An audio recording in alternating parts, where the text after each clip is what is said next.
ready to get physical. It's time to talk some piss and more. We gonna talk about it all. DVD, CD, UHD, VHS, books, Blu-ray. Who knows, maybe you'll even see the laser disc today. Let's get physical. We wanna talk some physical media. Movies and TV, music and more.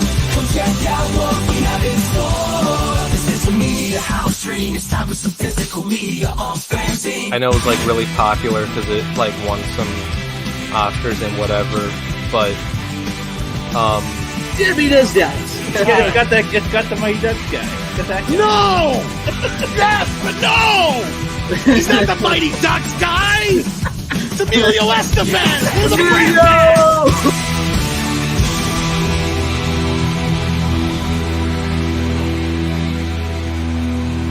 You can never have enough physical media.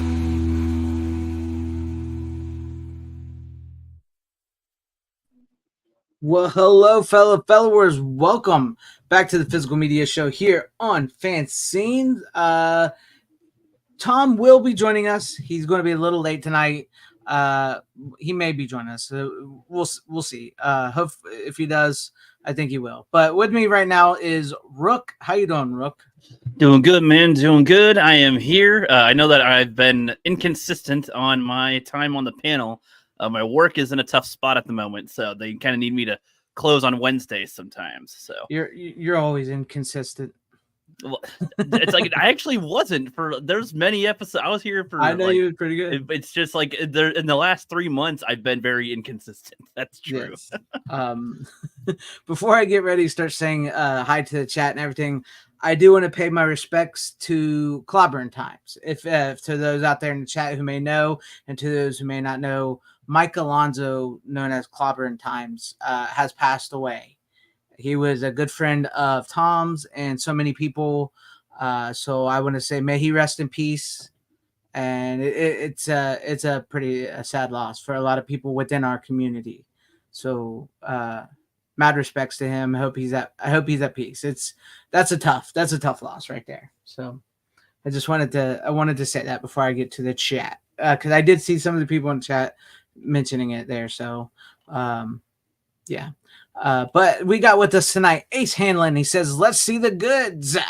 If we showed you the goods, we'd get kicked off YouTube. But yeah, no, right? Yeah.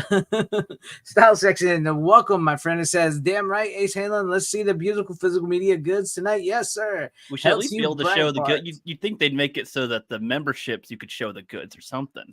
You know? That's what OnlyFans are for, and I'm not built for OnlyFans. But YouTube likes to poach other ideas from things, so they'd be like only YouTube or something. Like, yeah. But hell to you, Brian Barth. Glad to have you with us. And hell to you, Random Bradson, and good vibes as always. Glad to have you here. Salute to you, Steven. And yes, as I was saying, rip to Clobbering Times. Yes, rip to him. Let's see who else we got here. I got to catch up with the chat. Hail to you, Hollowfield, my good friend. Glad to have you with us this evening, night, morning, whatever time it may be for all of you.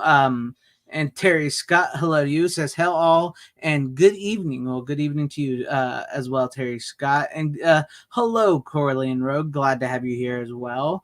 Yes, Rip Clobby. And then we also he said he'll be here a little late.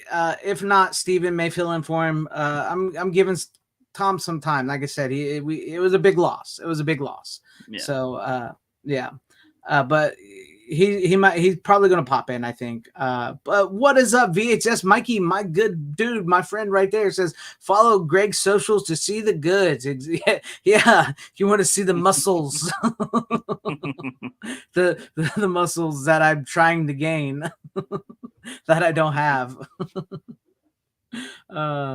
But thank you, VHS Mikey. I appreciate you, my friend. He had a great video today. If you guys do not subscribe to VHS Mikey, please do so. If you're into the VHS culture like I am, he did a great video today. I really, really enjoyed it about the cartoon All-Stars drug PSA. Great video. Great video. You're probably too young for that, Rookie. You probably don't remember that when like the Ninja Turtles, Alf and Garfield and the Muppet Babies and all them and Winnie the Pooh came together to stop this kid from smoking weed. What the fuck? Oh yeah, it's great. It's great. I love it. What would Alf do? Don't smoke, kid. I don't know. He'd probably encourage it, honestly, under the table. What's up, Cowabunga dude? Glad to have you with us as well. And good evening to you, Scott Hughes, and hail to everybody at home watching. Glad to have you with us this evening, day, morning, and night, like I mentioned, wherever you were. It's good to have you. I was just thinking about my last live I did with what's his name, with Jim Wynorski. That was a trip. That was fun. Yeah, that was fun. cool. That was That pretty was tight. Yeah. Was that their first time on a live stream? I think it probably was. I think it was They're like surprised by like the chat. Like, yeah.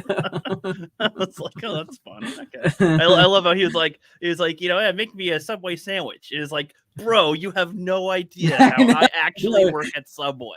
That's great. Yeah, I know that was good.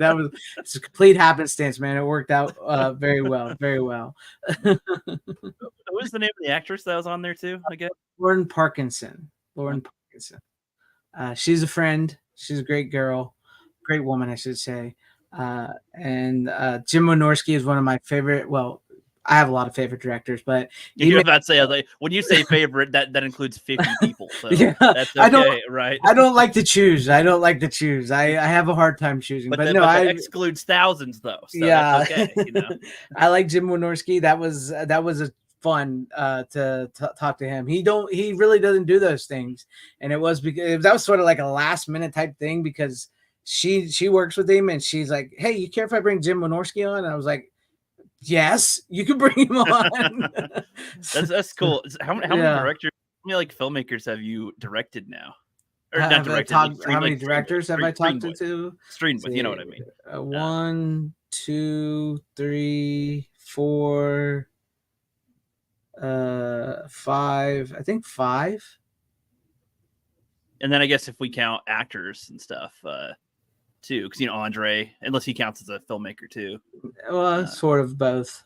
He's he's a filmmaker now, but he was an actor when he was a kid. So point is, like I like that you're doing this, and hopefully, the more people that you're getting on, the more people in that community will want to hop onto live streams too. Like that's hopefully they'll start their own, even maybe talk about their stuff. Yeah, nice. I feel like it's getting used to the internet to that capacity that a lot of them that are over 40 don't do right now.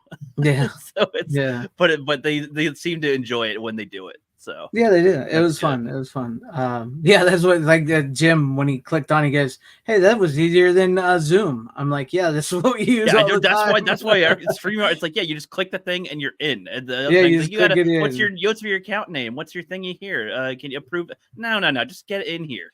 Yeah. As I said, we use that all the time. It actually is better than Zoom. But I understand why so many people would Zoom has I think it's capacity of people is why, and I think you can like control. Yeah, you can get all the way different more capacities of people. There's like more overall panel control. Yeah, yeah.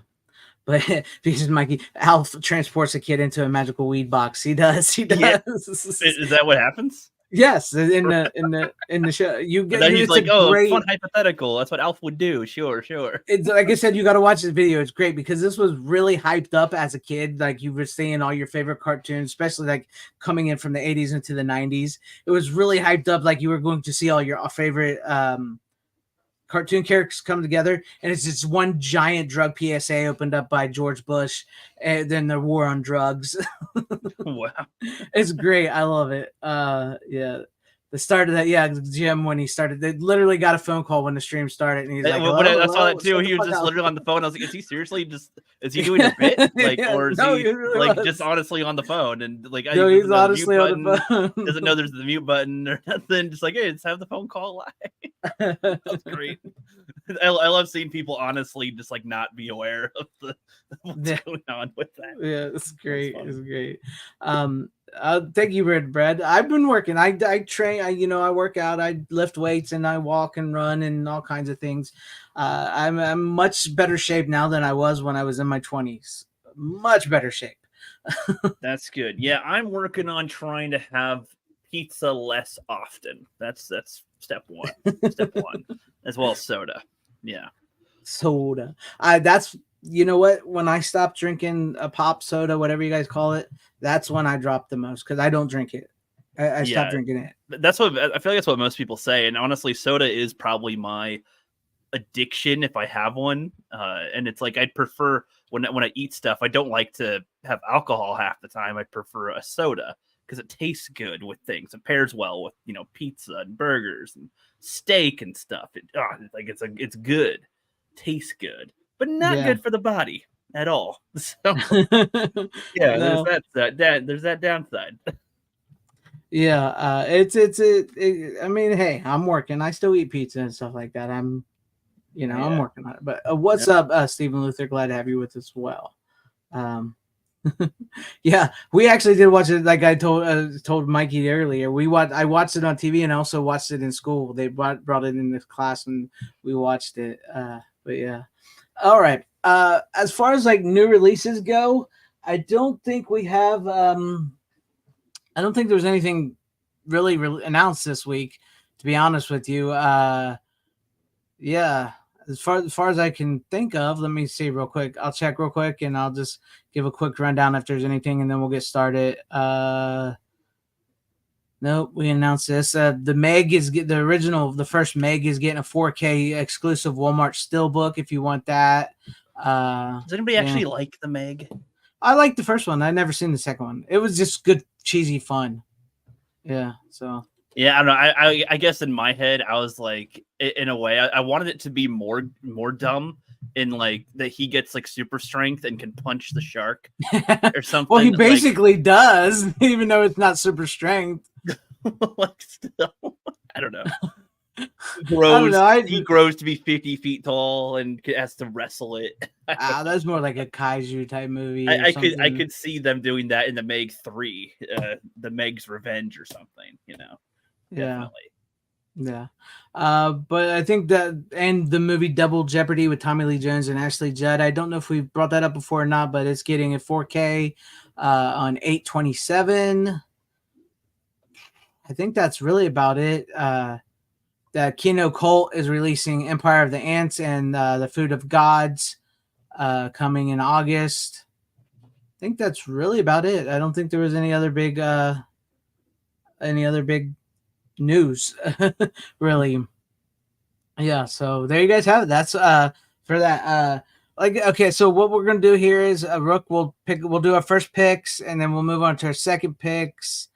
If we need to call in Steven, so Steven, we may call you in so we don't have dead air and stuff, and so that we can. I think you underestimate how long I could talk about movies. No, I don't underestimate that.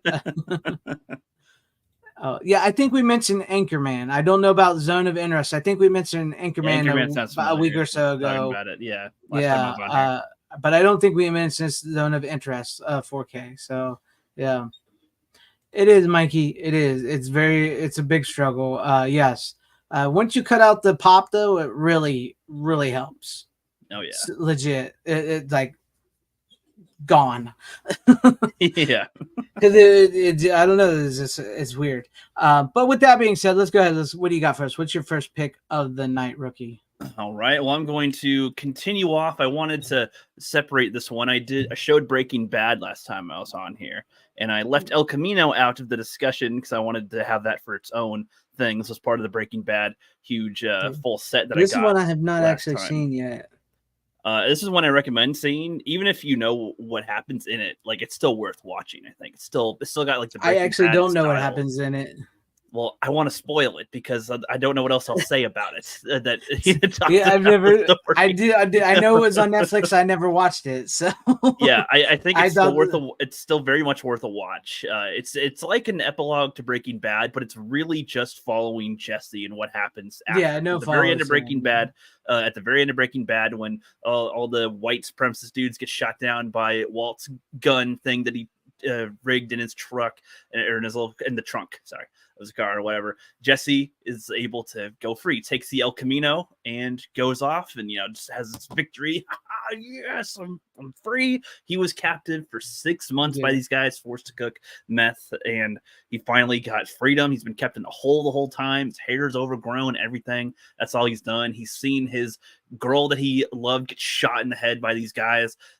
Just like he's been through a lot of freaking crap, essentially. And so he finally gets free. He goes right to his buddies, Skinny Pete and Badger, his best friends, and they're pretty cool. They just like help him right away. There's no huge plan with them, but he needs to get rid of the car, so he just trades it with their cars. And they're like, yeah, if the cops pull us over, we'll just be like, yeah, you came by and I dropped the car off with the keys and left. And what are they going to do? Just say, no, you didn't? Like, these, like, with how they are in their history with the police and whatever, they'll just be like, yeah, that sounds likely, whatever.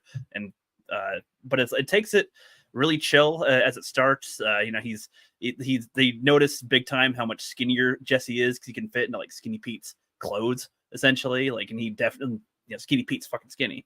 So, but it shows you, like, how long he's been.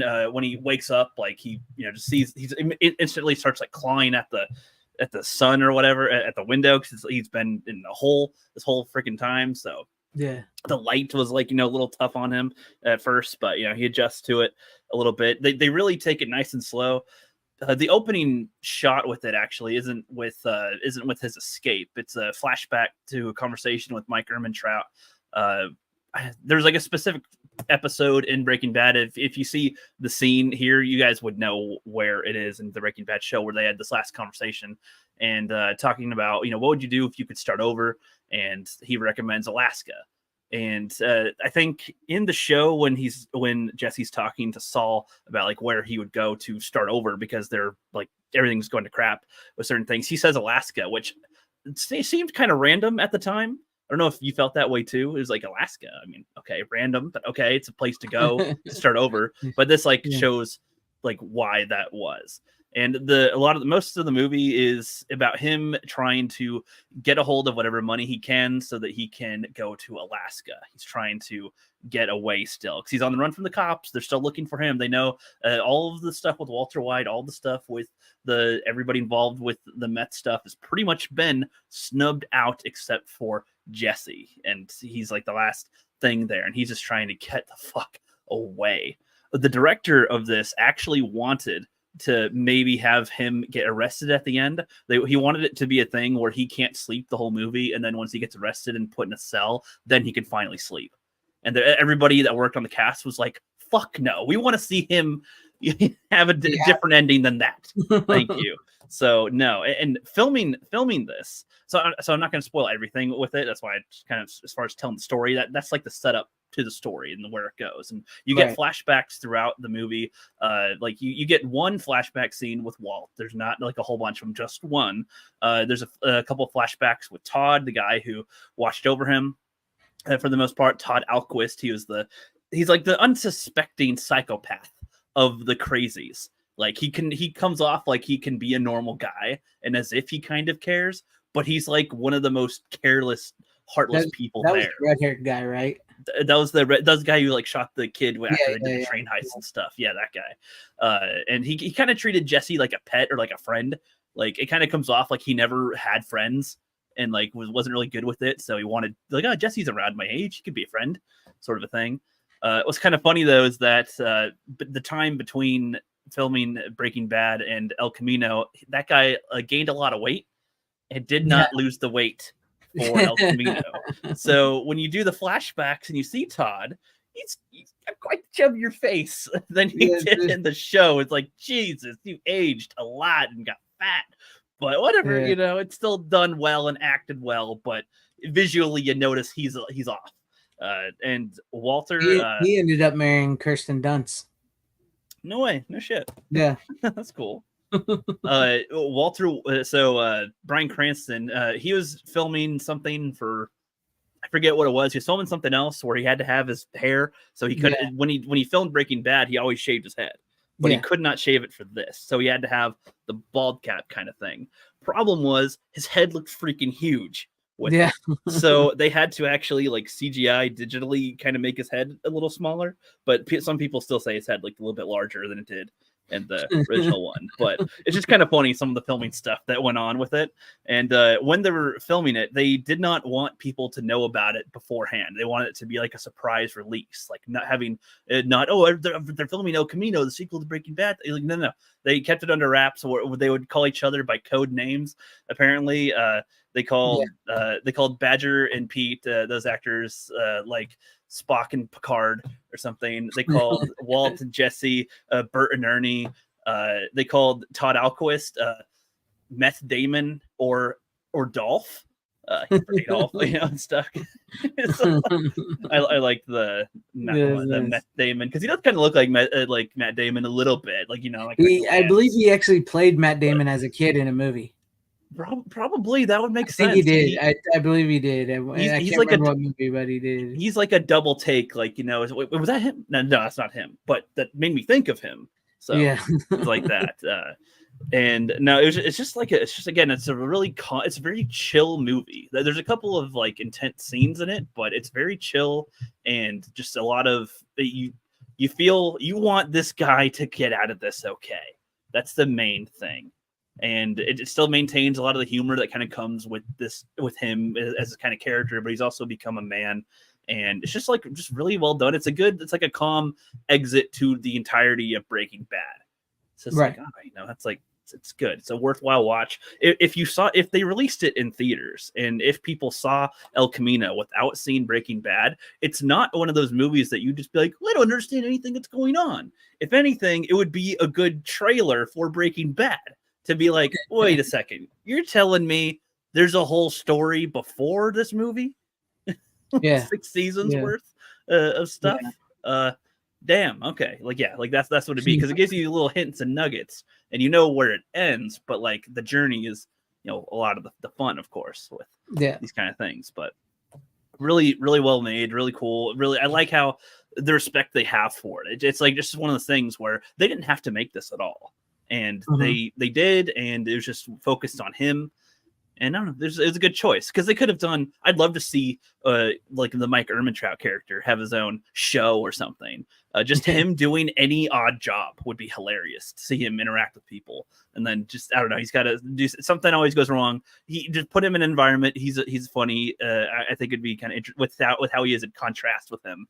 Like when in Better Call Saul, he's like a parking lot toll guy essentially, and does other little jobs here and there.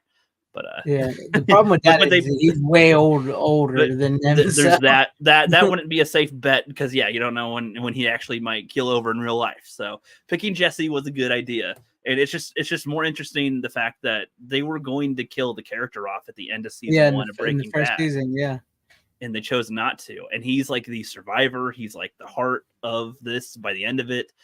He was basically like a father-son relationship with Walt, and like all the stuff with them toward the end was so bad, like it was so mixed, and there wasn't like a satisfying, I still respect you, father, and everything. They give each other a look before by the end, Walt is just irredeemable. He's irredeemable by the end. So there's no, I mean, he has to die. He has to die. Yeah. It was the thing too, where Walt planned to kill Jesse there. When he called him up, he was like, Jesse you work with Jesse, and he's like, what, you're supposed to kill him. And he goes, you calling me a liar? What? And he gets Jesse up. He wanted Jesse to be wiped out with the guns as well. But seeing Jesse and stuff, like I think they portray it pretty well. Walt sees him and it's like, oh, this is not like you have a chance to have a better life still. Tackles him, lets the guns go off, saves him, take the bullet technically for him, and then lets him go, lets him drive off with the gun and stuff too. Didn't had a chance to shoot him, does not shoot him, and lets him go. Like, even though they had so much bad blood, Jesse essentially caused the death of, spoilers, Hank, with it. So it's like, so I don't know. They have reasons to hate each other's guts, big time. Oh, they do. It's just, but it's all caused by Walt. And all his manipulation. It's all his fault. Everything that happens in there is his fault. It's one of the great characters of television. It's just done so well because we root for him, though he's doing the horrible things. Yeah. And then we might not be rooting for him, but we don't want him to fully fail either. Like, it's weird. It's like if we're just watching, I don't know, an example of a horrible person at the top of my head, but just like, you'd be like, I shouldn't be rooting for you. Why am I rooting for you? Yeah. Why am I on your team? Like, you're the bad guy. You were the bad guy. The Black Angus pointed out, like, their color scheme, especially just like with them they're, you know, at the beginning, you know, they have their green, brown, whatever, and by the end, they're all in black. Like, these are the villains. That's a classic Western thing. Our main characters are the villains. Yes, yes, they are. So They essentially become the villains of the show. You're watching basically a good person turn into a very bad guy. Yeah, exactly. So even Jesse is, but he's like a way less bad person. Mike Ehrmantraut, he's a less bad person. Still bad though. Still on the bad team. Still does bad things. Still does a lot of shit. So yeah. So I mean, again, I could talk about this a long time. I think that's a good amount though. Unless you want to comment more on it too. So, I have you haven't seen it. Sorry, you haven't seen it. I haven't seen El Camino, so I can't comment on that. I have seen all of Breaking Bad, but I watched it when it was new. So it's been a few years. Yes. So I'm always late to every trend. I'm late to everything. I'm gonna get through Walking Dead one day. I haven't started that yet. Oh, then you don't need to do that. I've heard it's somewhat worth it, at least a little bit. It's good up to about season. I want to say about the first part of season 5, and then after that, it's not even worth it. Yeah. So I stopped watching it after the first half of season 5. That's it. I haven't seen past that. I was like, no. But the comic is great. So right. Yeah, well, it's like to say people said the same thing with Game of Thrones, and I agree, but I still like watched it to the end because I wanted to see how they fuck everything up. Oh, they messed up so bad. Because they built up such goodwill. How do you fuck it up so bad? And so watching the catastrophe happen was worth it because now I know I should never do anything like that. Sometimes when you get really good, you don't have to do more. You can just kind of end it if you wanted to. You can just say, this is good. Well, with Game of Thrones, they ran out of source material and they started making crap up. And then by the time the last season, we got hired for a Star Wars movie, so we're just going to phone this in. And that's what happened. Right. Well, I mean, but that's what's interesting because Breaking Bad, they honestly, they ended at their peak. Oh, they could have gone more. The studios probably would have been like, bro, you're approved for more. You're good. You're hot. Everybody talks about you. You're great. But they're like, no, this is the end of the story. We're good. Yeah, you don't want to dredge it out. You don't want to do that. They ended when they needed to. Everything drags out these days. They need to learn, like with Breaking Bad, to just stop. And yet they ended up making a spin-off show, but it's like, oh, it's like milking anything, like that's disingenuous to what it is. Like it's very different. It's focused on a completely different character. There's a couple of characters that you see, like, you know, Mike Ehrmantraut's in it. I know other characters are in it. You'll recognize some characters, but it's not it's not like milking Breaking Bad. It's focusing on the origin of Saul, and that's like, I don't know how else to describe it. It does that really well. I know about it.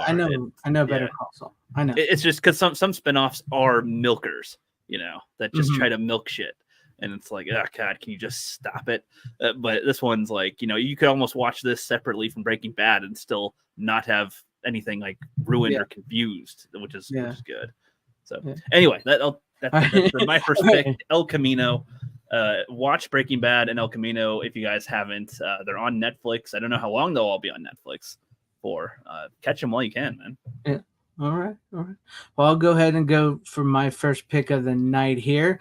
Now, there's going to be a theme for every movie I have tonight. All my movies kind of correlate with each other. And it's no horror tonight, though, folks. No horror tonight. But I got the second best thing to horror, and that would be martial arts movies. So I have the best of the best. Who remembers this one? This is actually imported from Australia because there is no U.S. Blu-ray. There's no U.S. Blu-ray of this movie whatsoever. And there is a U.S. DVD, but it's more expensive than actually the Australian DVD. So, yeah, I have this. This is a great martial arts flick. It's with a great cast there, if you can see there. So, James Earl Jones is freaking awesome in this movie. He's in the movie as well. Does he do some karate chops and kicks? He's their coach. He's their coach. Oh, okay. So what this movie is they're looking to put together a Team USA to fight against the Korean champions, right? A tournament of the Team USA versus the Korean champions who are like the top of in martial arts. And so they call together this team. Would start with Eric Roberts, Philip Ray, John P. Ryan, John Dye, Tom, and and what's his name here? James Earl Jones is their coach. He's like the Team USA coach, and he's tasked to put this team together and train them and have them ready to see if they can defeat, the Korean team. And it's a really great story. It's really fun. It's cheesy. It's 1989. I want to say, 1989. So it's got like that Karate Kid type vibe to it and everything, right? So like Eric Roberts he's got like a bum shoulder. He had to have it replaced. He was a champion for years, but then he like messed up his shoulder.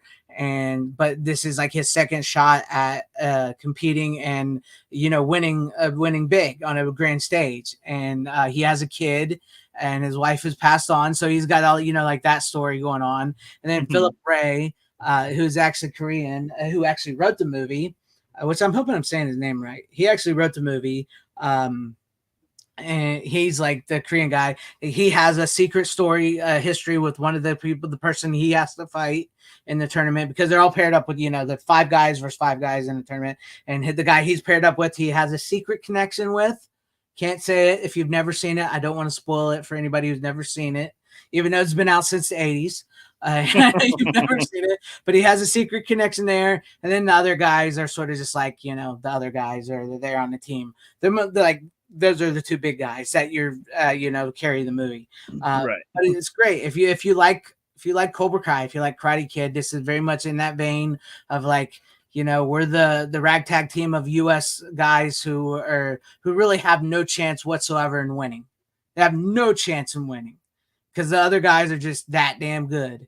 And so it's the bit of the underdog Rocky story. It probably doesn't end the way you probably think it will end. But the Asians win. I'm not spoiling anything. I don't want to spoil it at all. I was trying to trick you. Yeah, I don't want to spoil. I mean, like, I'm sure like most people out in the chat have seen it and stuff.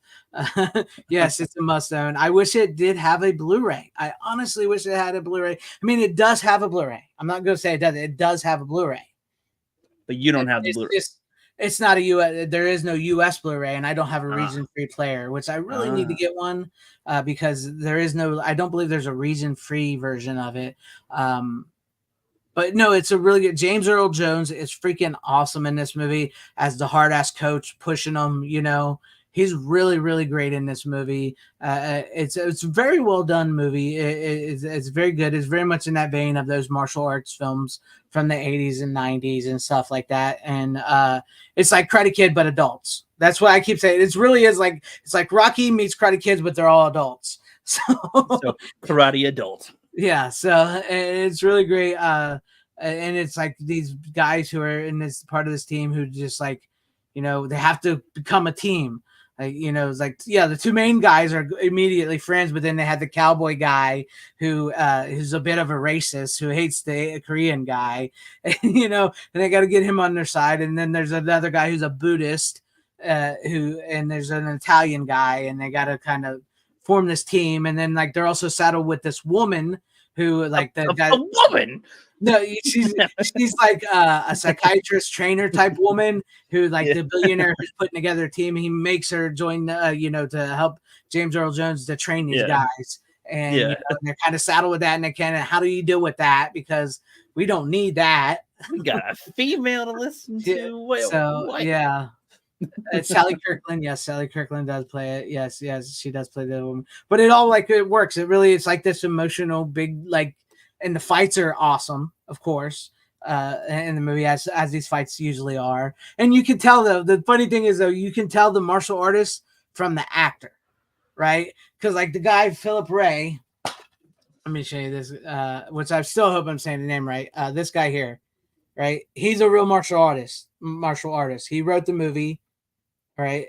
You can tell when he's doing his fight scenes, you can tell he's trained for years. And then some of the actors, you can tell they trained for maybe 2-3 months to do the moves right. So, right. You can tell with like some of the other actors, you know, some of the lower Right. ones. So, some of the ones that aren't as important as the big stars. So you can sort of tell, but it works. It works very well. And yes, may Chris Penn rest in peace because he was the cowboy guy and he passed away. Mm. Yes, and there are multiple sequels. Am I freezing up or something? No. Okay. Like I'm clicking things and nothing's showing up. Are they showing up on there? Yeah, it's not showing up, but you sound fine. Okay. It's weird. I'm clicking the chat, nothing's showing up. Anyways, yes, there are multiple movies in this franchise. There are tons of sequels. Starring the Philip Ray guy. He stars in all the sequels after the first one, and they get they're very different than this movie. Like it goes from being like this underdog.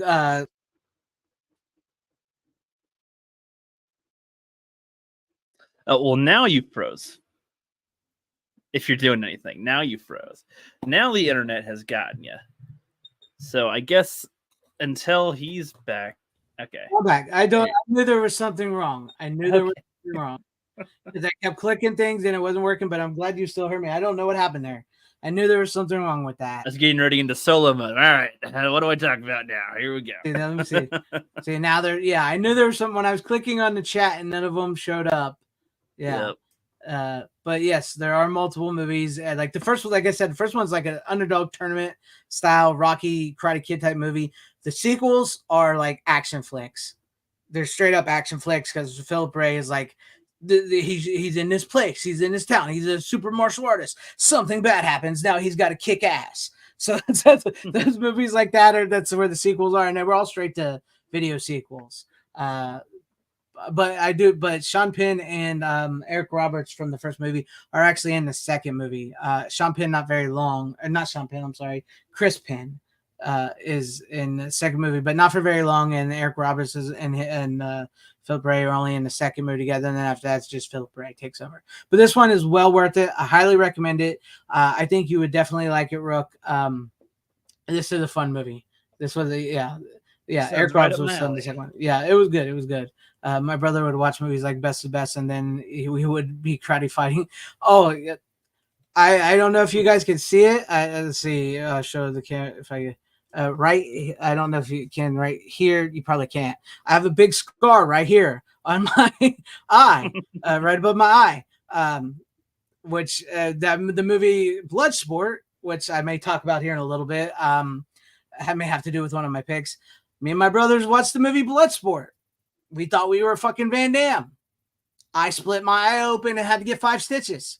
Now, when you say you split your eye open, does that mean one of them hit you and therefore? No, I hit the arm of this wooden chair. I thought my head went head first. I went head first into it, split my eye open right chair there. One. I had to get 5 stitches. 0. So that was the thing with these movies back in the day when we would watch these movies, and me and my brothers were in karate. We went to Taekwondo. We learned. I made it to a yellow belt before we dropped out. Yeah, I always did that stuff on the trampoline, not in the house. No, we did it in the house. We thought we were like, we're going to do a tournament. Yeah. We do it on the trampoline where we could jump kick and do a flip and all that stuff. I split my eye open up good. It hurt like I was probably like 10, I want to say, maybe 8 or 10 years old. It hurt so bad. I had to get 5 stitches. My eye was closed, swollen. Well, if you don't mess up something on your body before you're 10, then what are you doing? Right? Not playing right. Yeah. It was bad. But those movies were dangerous for us as a kid. Karate Kid, Rocky, even though that's a boxing movie, but Karate Kid, Rocky, Three Ninjas, Best of the Best. Those movies, we would watch them and. Let's do this. I'll do the spin kick, and then you come at me, and I'll punch you.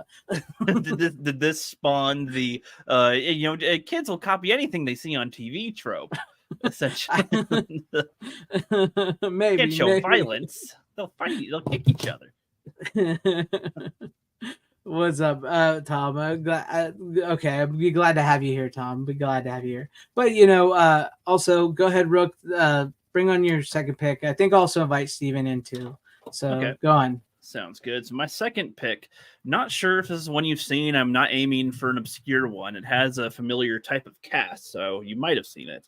The Big Hit with Mark Wahlberg and other people, Christina Applegate, and other people that are on here. I may have seen it. It It's sounds vaguely familiar. It's a movie that I think would have been your type of thing, but I don't know. It's all goofy and there's some action and a lot of gunfights, but it's also like, huh. I could see this being on TV, and it's like, oh yeah, it's kind of funny, I guess. It's basically Mark Wahlberg and his friends here are hitmen, always like assigned to kill people and stuff. They have very weird dynamics as friends. The black dude here, they're like in a locker room changing, and he's like, "Yeah, I jerked off for the first time just last week." Whoa! Yeah, that's the line you're going to choose to start off with. They're like, "Whoa!" And then he's like, "Yeah, I've been having sex since I was 10." Okay, Rook. Okay.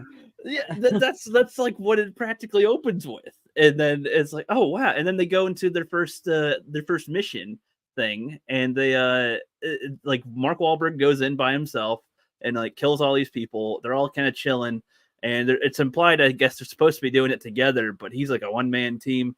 He's wanting them to help him, but they're just kind of not. And then he's trying to kill this one guy specifically, and then they finally go in, and then it's like, okay, so basically cut to they're getting paid for the job, and you learn that like our guy is kind of a wuss when it comes to his friends and girlfriends, whatever. He doesn't like people to not like him. He's got like a weird deficiency with that. He likes to be liked, which is ironic because he kills people and people probably hate him. One of them points that out to him at one point too. It ends up being where this dude right here comes up with the plot to get like to get millions of dollars or something by kidnapping this Chinese chick, and doesn't know that she's the goddaughter of their boss, I guess. And but the girl ends up being kept by Mark, and there's a lot of like comedic shenanigans that go on with that. Like she's hopping around the house as his like girlfriend's parents are over for the first time, and he's like trying to keep her hidden and whatever. And then she's like, oh, I need to go to the bathroom. He's like, okay. And she's like, well, can you take the cuffs off? No. And then he like has to help her use the bathroom, and it's like comedic, and it's like stuff like that. There's stuff that's kind of funny, but it's also like, honestly, if I could choose to just turn it off, I probably would. But there's things in here that are kind of funny. But yeah, it's like it depends on your taste. I feel like it would tickle some of your taste, but you'd probably ultimately also agree with me that it's not really worth watching by the end. You'd be like, I could watch Best of the Fist or whatever. I've seen it, which I may have because it sounds vaguely familiar.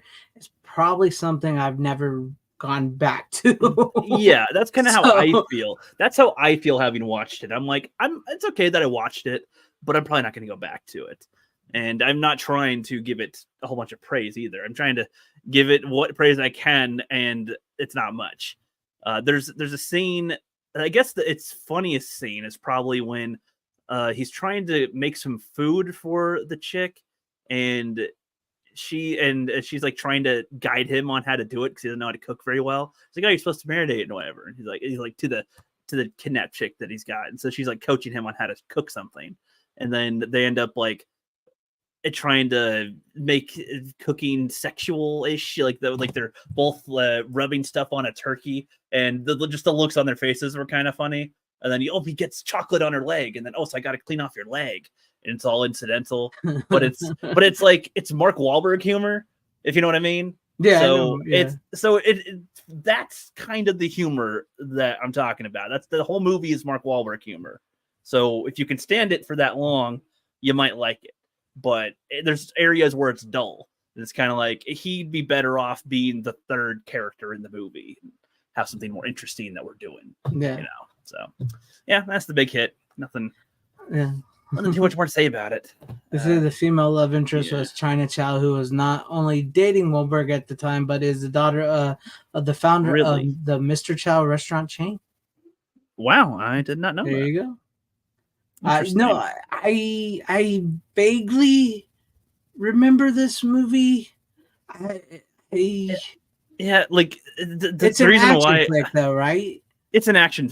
There's full Action on comedy. action. It's an action comedy, but that's the thing. It's fully comedy and fully action the whole time, and it's one of those ones that it just kind of drags you a bit because there's so much, and a lot of the comedy isn't that funny, and a lot of the action isn't that good. You know, like it's fine, but it's not like, you know, Shoot 'em Up is a better example of the action being good the whole time. You know, that's where this was just more casual, I guess. I don't know. Yeah. That's enough for it. that's That's all I got for that. Yeah. I don't think Mark Wahlberg is all that bad. I think he's I don't think he's great. I don't think he's great. He's very good at being awkward, I think. If you have to watch The Departed. He's really, really good in The Departed. With a really good director, he's pretty good. I can't say he's amazing, you know, but I think he's decent. It just really depends on his choice of movie and the director directing him, I think. Because if you get him a good director, he's good. I know a lot of people really like Boogie Nights. I've never been a huge fan of Boogie Nights, but he is actually pretty good in that movie. Style section just reminded me there is one thing you would love about the movie, and that's the video store late fees bit that they do throughout the movie. It's like a C or D kind of thing. It comes up a few times in the movie. He still has a copy of King Kong Lives or something, or one of those King Kong movies. And the guy at the store is like a super dick about it. He's like, "Oh, girl, why are you crying? Oh, I'm sorry. Mr. Smiley hasn't returned the movie yet." Like he's like being a dick to him to get the thing. And the final battle, like the final action sequence is at the video store. Like he has a chance to go on the run, but he chooses to return this movie first. And the guy's like, "Oh, well, you finally decided to show up. And, well, you returned it. That's good. But all these fees you've got now." And then, like, the fight happens, and they have their fight in the video store. You would like that scene, probably. Like, that specifically. Yeah. Like, other than that, I feel like you'd have some interest throughout the movie, but you'd be areas, like, a good 15 minutes here and there, where you're kind of like, all right, okay. Gotcha. There's humor, but it's not that funny, you know. Right. Like I said, I think I vaguely remember, but I haven't seen it in years. Yes, Marky Mark is good in the workout video, and he's got good vibrations. But all right, any final words? No. All right. Well, Steven, we're going to have you here. I figured we'll get you in as a third until Tom gets here. So if you got like 2 picks is fine. It's 2 picks is fine because I got 2 left. Rook's got 1 left, and when Tom said he's only got 2. So when he shows up, and the one I have will go right with the one that Tom has. So. Yeah. So me and you will probably take turns here for a minute till Tom shows up. Okay. But are you ready for your first pick? Well, let me grab something off the shelf here real quick. Okay, go ahead. Just grab it. Eeny, meeny, miny, mo. Will he grab something he hasn't seen before? Something you've never seen before, probably. that's like a guarantee. Possibly. So okay, that's a higher. That was funny. When he was like, Jim was like, the rookie critic. He's like, just go look up my IMDb page if you want to see movies you want to make. Right. I was like, no, what do you recommend? What do you want? What do you think people should see? Like, I have an IMDb. Yeah. Like he said, definitely watch Chopping Mall. That's one of his. It's a cheesy 80s movie, but I love it. It's one of my favorites from that time period. It's great. It's got everything you could want in a horror movie. Is that one from the 80s or pre-80s? It's from the 80s. Okay. Chopping Mall. It's got everything you want in an 80s movie. Yeah, killer chopping vegetables. No, it's killer robots, boobs, mall. Okay. It's great. Nice. Yeah. Well, and Mikey knows what's up. Yeah, Chopping Mall is very good. It's a lot of fun. And, well, if you want to talk about 80s horror movies, is one I've been thinking about a lot lately, because it's one of the few that ever actually scared me when I first saw it. Probably a way too young of an age to be watching it. And it's a little scare fest out of Canada called My Bloody Valentine. Oh, I like that movie. Yeah, I Yeah. got it. And this played on cable back in the day about as many times as The Beastmaster or Forced Vengeance. It was going to be one of the three, it seemed like. Yeah. Oh, good old And, days. the good old days, indeed. And you have, of course, the story of a group of miners who are caught in a cave-in. And A group of miners that mine, or miners that are children? miners that are mine. Okay. There is a cave-in. Mhm. They become trapped, and by the time rescue gets to them, there is one man left by the name of Harry Warden, and he is quite insane. In fact, he has resorted to something I'm not sure we can say on YouTube in order to survive the ordeal. He ate a little something. The long pig. Yeah, and and a couple of years after that, the But you got to explain why they left him down there. Did you explain why? why they got left down there? Yeah, Because of the Valentine's party. Because the Valentine's party ended. Two supervisors who were supposed to be watching over these guys, they go to the party and leave them down there, and the fit That's why hits the nobody. fan, Yeah, that's why nobody knew about it. and nobody knows about it. And a couple of years after Warden is rescued, the supervisors end up dead. And some years after that, which is the main crux of the story, this Valentine's Day party is going to happen again. You left out a little part why they were killed. Why did I He leave killed that? them every Valentine's. He came back in. He killed the guards Right. on the Valentine's Day party, and On then he killed Valentine's somebody Day. else on another Valentine's Day, and then they canceled the party. And then Okay. now we're in I forgot the that 80s. part. It's been a Yeah, while. in the Um, 80s. I missed Just a help me step, out a little but, bit. It's okay. It's yeah. okay. You're doing great though. But I tell you, for all of the Jason fans and for all of the Michael Myers fans, and I get it, but man, the miner, as he's called, he scares me, Yeah, he was and scary. there is a sense of dread over this entire movie that I know really got to me. And another thing that's really good about the movie is that you learn enough about the characters that you start to care when they get killed. They're not Yeah, these they're not just cardboard fodder. cutout characters that are there to get knocked down, like in so many of these movies. Yeah, You I mean, actually do begin to care. yeah. So when one of them is lost, it does hurt a little bit, but and I don't want to give it away. There is a twist at the end that I know I didn't see coming that just brings the terror of it to a whole other level. And as Bishop Judas says in the chat, yes, there was a remake, and honestly, I do recommend a remake too. It's its own animal. It does its own thing. Yeah, I well, never for seen the remake. example, the remake kind of has the ending of this of the original version at the beginning, if that makes any sense. The actual massacre in the mine happens at the beginning, and it's kind of the aftermath of that, and then it kind of goes off into its own. It's the same characters, but it goes off into its own story. Yeah, one of the supernatural guys was the lead. Yeah. Yeah, I The remember. guy, never the seen one it. the one that's on The Boys now, I think. Yeah. Yeah, But yeah, for a long time, this was the scariest movie I'd ever seen. whenever anybody would ask me, I would always say My Bloody Valentine. And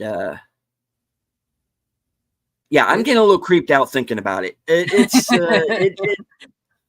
It's very well done. It was part of the whole. They had this whole like late 70s, early 80s spate of these kind of Canadian horror movies. Canadian exploitation. Canadian exploitation. Could you say David Cronenberg was a part of that? I would say so. Yeah. I don't think he's ever made a movie where it was not because he's Canadian. He works in Canada. Period. Yeah. But I question: would you consider him part of the Canadian exploitation, or is he sort of his own category? You know. Yeah, I would say he helped, especially with Shivers. So I would definitely say yeah. Yeah, I'd definitely throw Shivers into that. Yeah, that's what it's called. Rituals is another one. Canucksploitation. I know that sounds weird, but that's what, because they're Canucks Canadians. That's what they call it. Canucksploitation. Yes, that's what it's called. Mm-hmm. Style section brings up Cube. I would definitely throw that into good movie category. Good movie. Still haven't seen part 3, and apparently there's a Japanese remake of the original. I haven't seen that either. Yeah, so I can't speak to it. Which is weird. It's got a Blu-ray, and we can't even get a Blu-ray of the Cube. That's ridiculous. Wow. Original. Yeah, there's a Blu-ray of the Japanese remake, and there's no Blu-ray of the Cube available in Canada or America. But I do believe there's one available in Japan of the Cube, of the Canadian version. So it's ridiculous with some of these movies. Yeah. But this is the 4K restoration, and as you can see, there are many special features.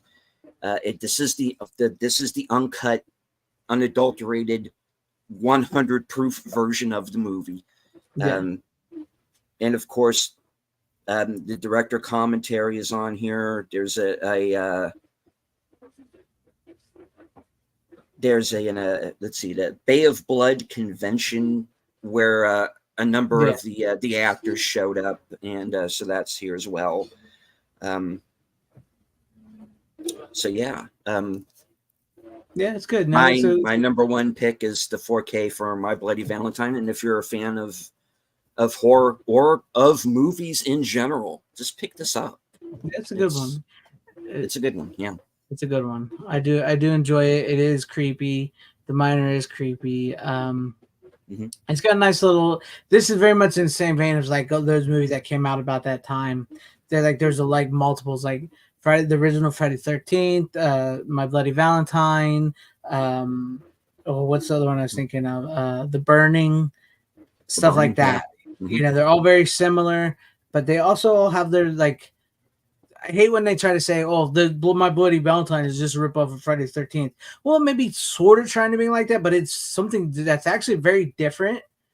And it does get a little bit scary. And the Miner is a very clever character, and it's a very like personal film, like of the small town. You get to know, like you mentioned, you get to know this small town and the people in this small town.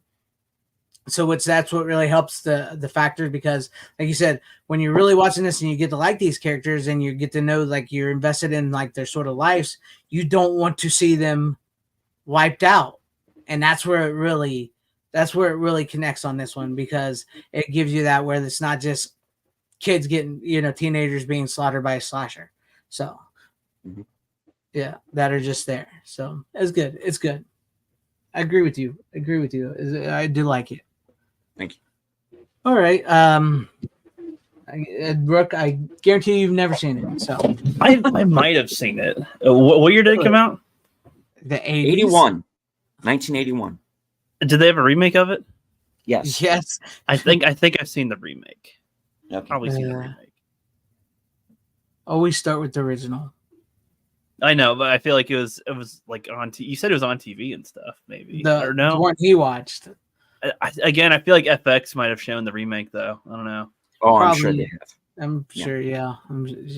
Like just one of those like a rant. FX was like how I vaguely saw a lot of movies.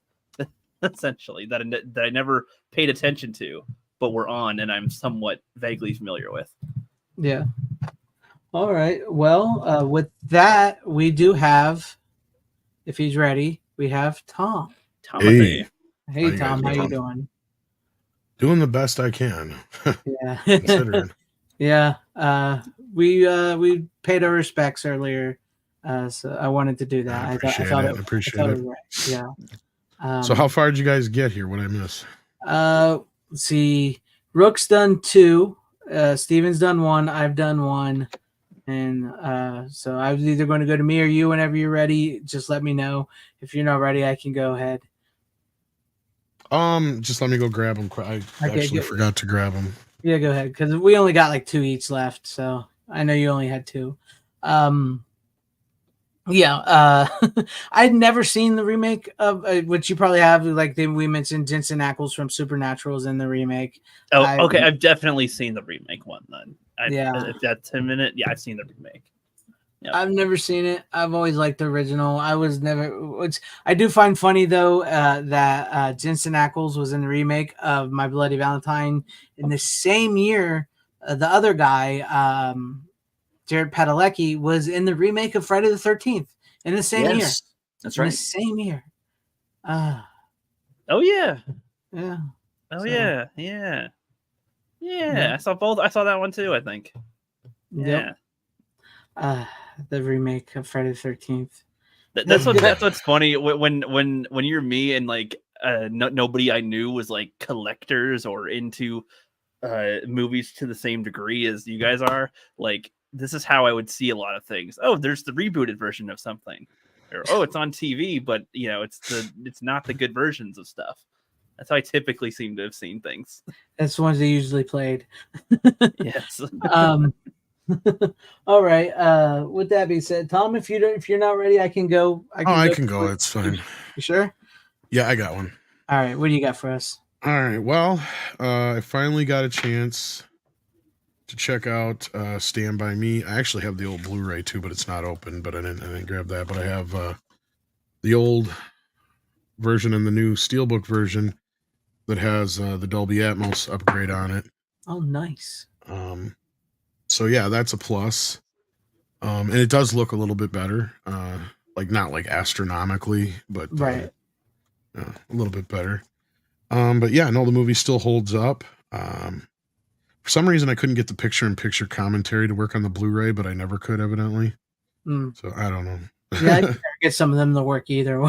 Some of those. Yeah, I don't know. I could try it on. I didn't try it on a different player though either. Yeah. But yeah. I remember the Stand By Me is a really, really good movie. Have you seen that one, Rook? Yeah, we were forced to watch that in school, so yeah. Forced. That's a good movie. Forced? They actually let you watch Stand By Me in school? I would love to watch Stand By Me in What? school. I love.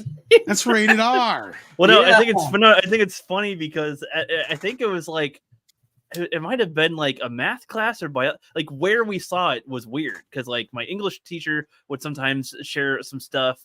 So like different teachers would share some things that make enough sense for their thing. But I think it was like math or just some unrelated thing show Stand By Me. And so I always remember that as like, what? I don't know why we're watching it in that class, but okay. They just must have not had a game plan and put in a movie that they liked. So we saw Stand By Me. So let me Can't get believe this they let you straight. watch I'm saying that. it. I'm saying it You- positively. Is what I'm saying too. I'm not saying like, oh God, we were forced to watch the movie. Like, I'm just. Ye- It's just the placement of the class was weird to have watched it there. Because like So one of my you other get- English teachers would show it's like Counting Monte Cristo and like The Mummy and like other stuff, you know. So like that would have made Yeah. more sense for that teacher to show that movie. You get Stand By Me, we get Ordinary People. I would almost probably took that. We got normally really light stuff at best. I think the most harshest thing we ever got to watch in school, I'm trying to think now, was because even our version of Glory was edited for schools. Wait, we didn't Yeah. I watch don't Glory. remember. I don't think it was edited. I feel like I remember the movie being gory and glory.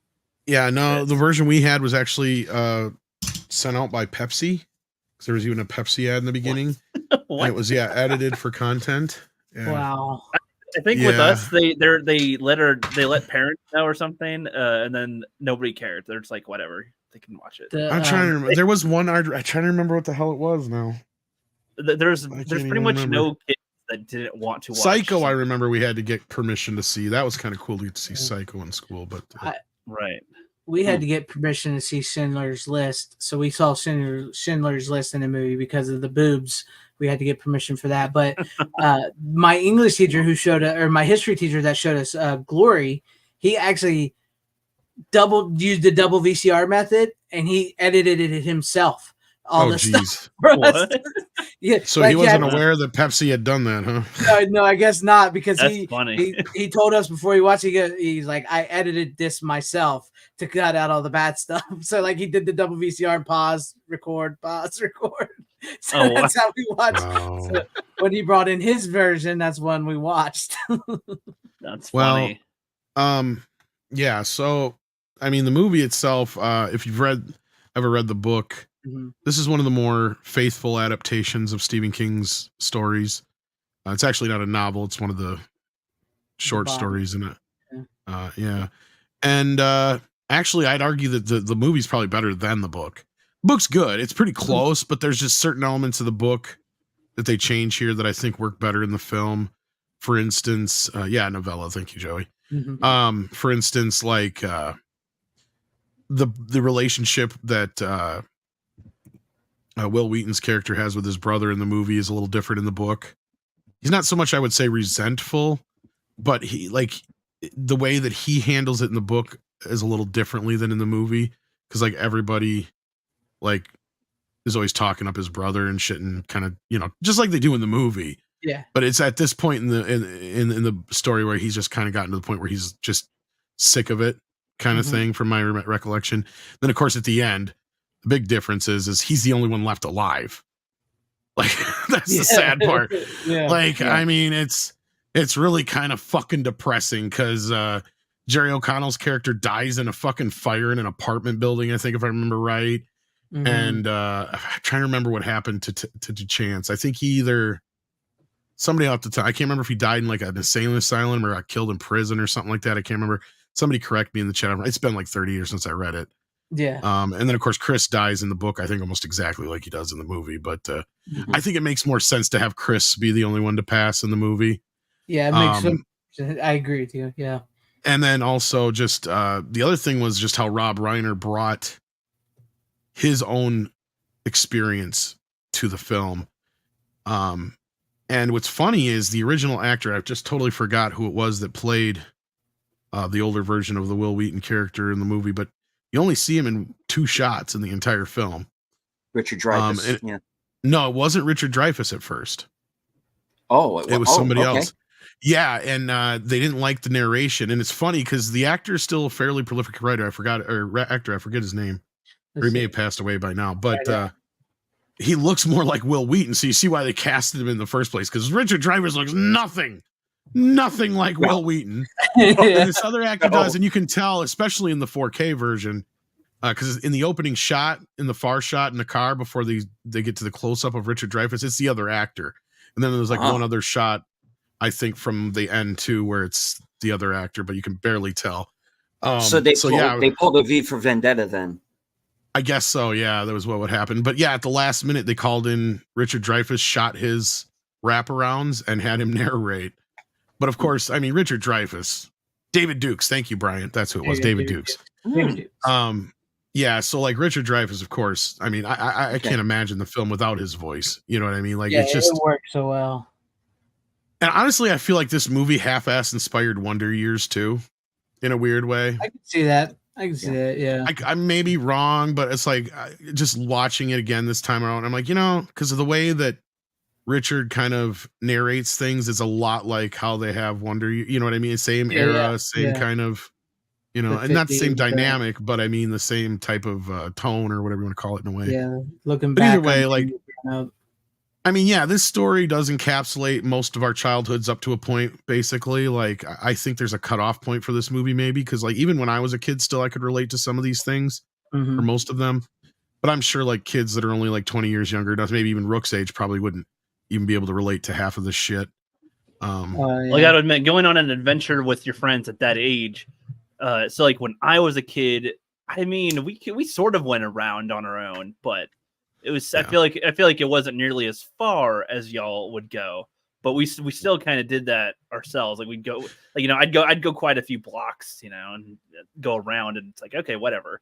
Yeah, like me and my friends were still doing the same kind of shit that the kids in it and this were doing still. Like that was kind of our, growing up. I can't imagine current generation teenagers or kids going outside their street, without supervision or something. No, all this shit down to, either having a clubhouse or a special place where y'all meet to stealing cigarettes and shit from your old man that you shouldn't be doing and taking off and telling your parents, all different stories, like all that shit. And I mean, the story is such a great coming of age story that they've never been able, I don't think they've ever really captured that point in adolescence the same again. Yeah. Especially so earnestly. It's a good amount of free. It's a strange age for a boy. Because you're not quite young enough to be considered a kid still, but you're not old enough to be considered a teenager. So you're kind of stuck in this weird place in adolescence where you're growing up, but you're still a child. So exactly. And that's the thing is the movie does a very good job of telling that story of that summer that most boys have, where they go from being 11-year-old boy to a 12-year-old adolescent, right? You know what I mean? Like that age, not that specific age per se, but it is that specific age, but at the same time, it's just that experience, right? That point, and all of us have it probably at some point, whether we had those same experiences or not. But I mean, me and my buddies, we'd sit around and we'd have all those same conversations. And the reason I brought up Richard is because I didn't know this until watching it this time out with the making of the new interviews and stuff they had, or not new interviews, but watching the interviews and stuff they had on here from before, from the 25th anniversary, that Rob actually knew Richard from growing up. Like they actually went to school together. Oh. So when Richard got the script, he's like, this is us. He's like, we had this fucking conversation about Goofy and shit. And then that's tits. Like, this is us. Like, so what Rob did was put a bunch of his stuff into the movie too, which I think helps. Because Steven is good at certain things, but he's just kind of odd on how, and I don't know if he was really that. Yeah, I agree.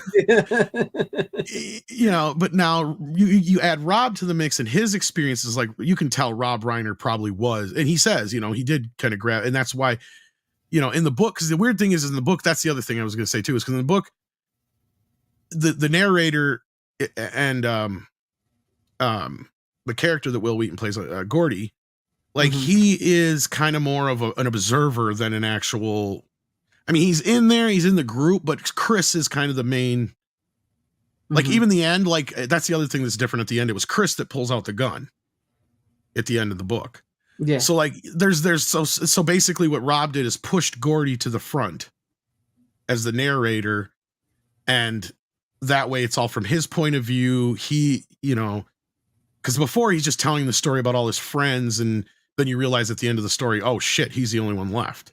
Right. Like that's kind of how it plays out. But like, because like in the book, he's not as presented as the main focal point as he is so much in the movie. Yeah. And because of that, like, it's just those two characters, you could tell, like, he's like, that was us growing up. And that was definitely Rob.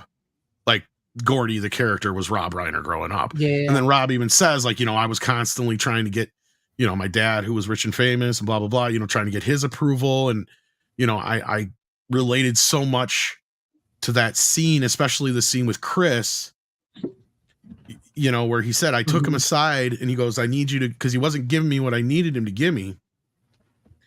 So I told him, I'm like, look, what I need you to do here is I need you to dig deep down inside and I need you to find a time when an adult let you down. That first time that you ever realized that an adult could be a piece of shit. Right. Like, cause kids always look up to adults and then so he's like, go find that time and then come. So he's like, he went away for a few minutes, came back, did that scene about the teacher and stealing the milk money. And then he needed like a few minutes to get back there. But like, he's like, whatever it was that River dug for, like it really got to him. And so like he said that was a tough one. Like in that scene, just, That is the scene in the film. And what's Mhm. sad about it is River deserved an Oscar for that. Yeah, big time. Especially at that fucking age. I mean, he is Yeah. leaps and bounds ahead of the other kids. Mm-hmm. He acts like he's 20 years older than he is already. He has that old soul kind of feeling about him that I can't believe the Academy didn't even recognize that this kid deserved that. And I mean, who Right. knows? Maybe if they had, his life could have been a little different. We don't know. Yeah. But you know, it is what it is. And I mean, he also became quite famous quite fast because of this Mhm. film. And so did just about everybody else involved with it.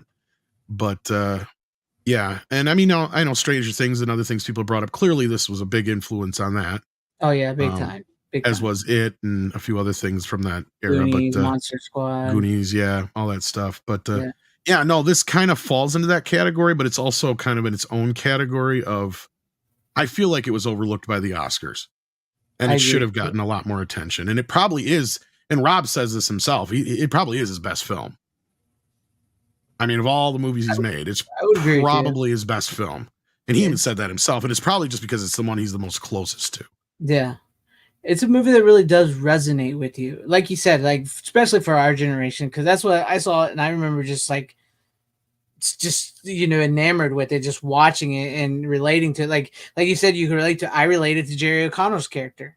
You know, Right, that same was, here, yeah. right. That was me, and the friends that you had, and how you would. It's do kind of this and stuff. between Jerry O'Connell's character and Will's, but yeah, no, totally. Yeah, no. So I'm right there with You know you what's on that funny? one. I have a story about this movie because when it came out, this was one of those big movies, right? That Mhm. when it blew up, and I didn't know much about it because, especially being R-rated, they didn't show the trailers before 9:00. But I knew the soundtrack because the soundtrack was huge, and Stand By Me hit #1 and all that kind of. I think it hit #1. I could be wrong, but the soundtrack was everywhere. And so my cousin had told me just the story of the pie eating contest like it was the whole movie. Oh, yeah. So I went in expecting the movie to be that whole story. And I'm watching the movie going, when is this shit going to happen? When is the fat kid going to eat the pie? Like, because I thought the fat kid was Fat Kid, you know, Oh yeah. Jerry O'Connell's character. Yeah. So I'm sitting here going, when is he going to eat the pie? When's the pie contest? Finally, we got to the story and I got it. But like, okay, so, but for some reason, that's the way he told me the story. So the first time I watched the movie, I was expecting the pie story to be the entire film. I hate when that does happen. Like when somebody when that like it sticks in somebody's brain in a scene like that, and they tell you that, and so you think the movie is that. That's happened to me before. Well, my cousin would do that shit because he was really good at remembering and mimicking like comedians or speeches like that or little short stories like that. So that's probably what he did, is because he told me that story almost exactly like Gordy tells it in the movie, all down to the boom babas and everything. Yeah. Like, I mean, he did the whole bit. So it was like, and then I realized when I'm watching the movie, I'm like, he just stole all this shit. Like, because he used to do the same thing with like stand-up comedians like Robin Williams and shit like that all the time. Yeah. And Bill Cosby and stuff too. But yeah, and tell him like they were his own stories. But yeah, That's cool. But no, I do enjoy Stand By Me, and I don't know Brian Barth. He is insane, but damn it, the man could direct a movie. He really could. He made a lot of great movies that we love, and it's a shame to see what he is. And I know you mentioned River Phoenix earlier, Brian Barth. He probably would have had a pretty big career if he lived, but sadly, you know what it is, what it happened. Anyways, but yeah, that was sad, but it's a good pick. It's a good pick. Is that so the Steelbook, the new Steelbook has the Dolby or whatever you mentioned, right? yeah, that's the only thing that's different Only between the two is that it has the Dolby Dolby Vision. Sorry, Yeah. because the other one has the Dolby Atmos and it's just standard HDR. But I did notice a little bit of a difference in the color grading. Like it looked much more natural Mm-hmm. in the Dolby Vision version. So yeah, if you haven't picked it up already, it's worth picking up the Steelbook. Plus the Steelbook has the nice original poster art. Yeah, I like that. On the back, it's got the kids on the train. Oh yeah, that's cool. I like that. That's another scene I remember Rob talking about because he yelled at the boys. If you can get this with the slipcover has that, but if you don't, then you get stuck with the crappy. Oh yeah, Just like they put that photo. on the old Blu-ray too, I believe. Kind of basically the same picture, yeah. Which is okay, but it's just a stock photo from the movie. But yeah, he was talking about how the boys weren't acting scared enough during the train scene because the way it was set up is the train was so far behind and through forced perspective, it looked like it was closer than it really was. So they would be running along and giggling and shit.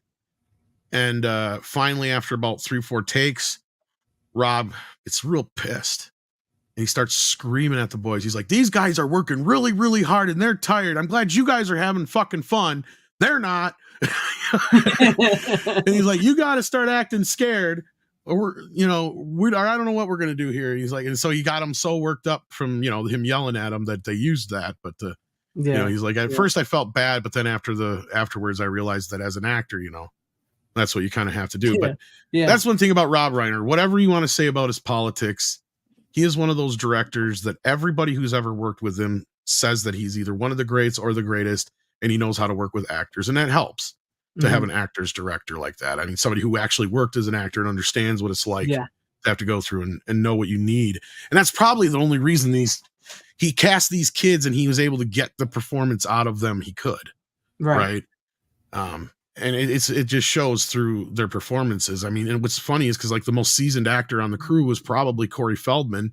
And let's be honest, watching it this time out, he probably gives the least of all the performances. He's giving the most peppered actor, or whatever you want to call it, a seasoned actor performance. Yeah, but he's not giving the most natural performance. I mean, it's good in some scenes. He's got some great scenes, but compared to the rest of the kids, even Will Wheaton at that time, I'll even give Will credit for that fucking movie because he played it so well. But after that, he became just obnoxious. Oh yeah, God, I can't stand Will Wheaton. It's so annoying. No, but anyway. I agree with you. That's probably one of the only really Will Wheaton movies you can stand.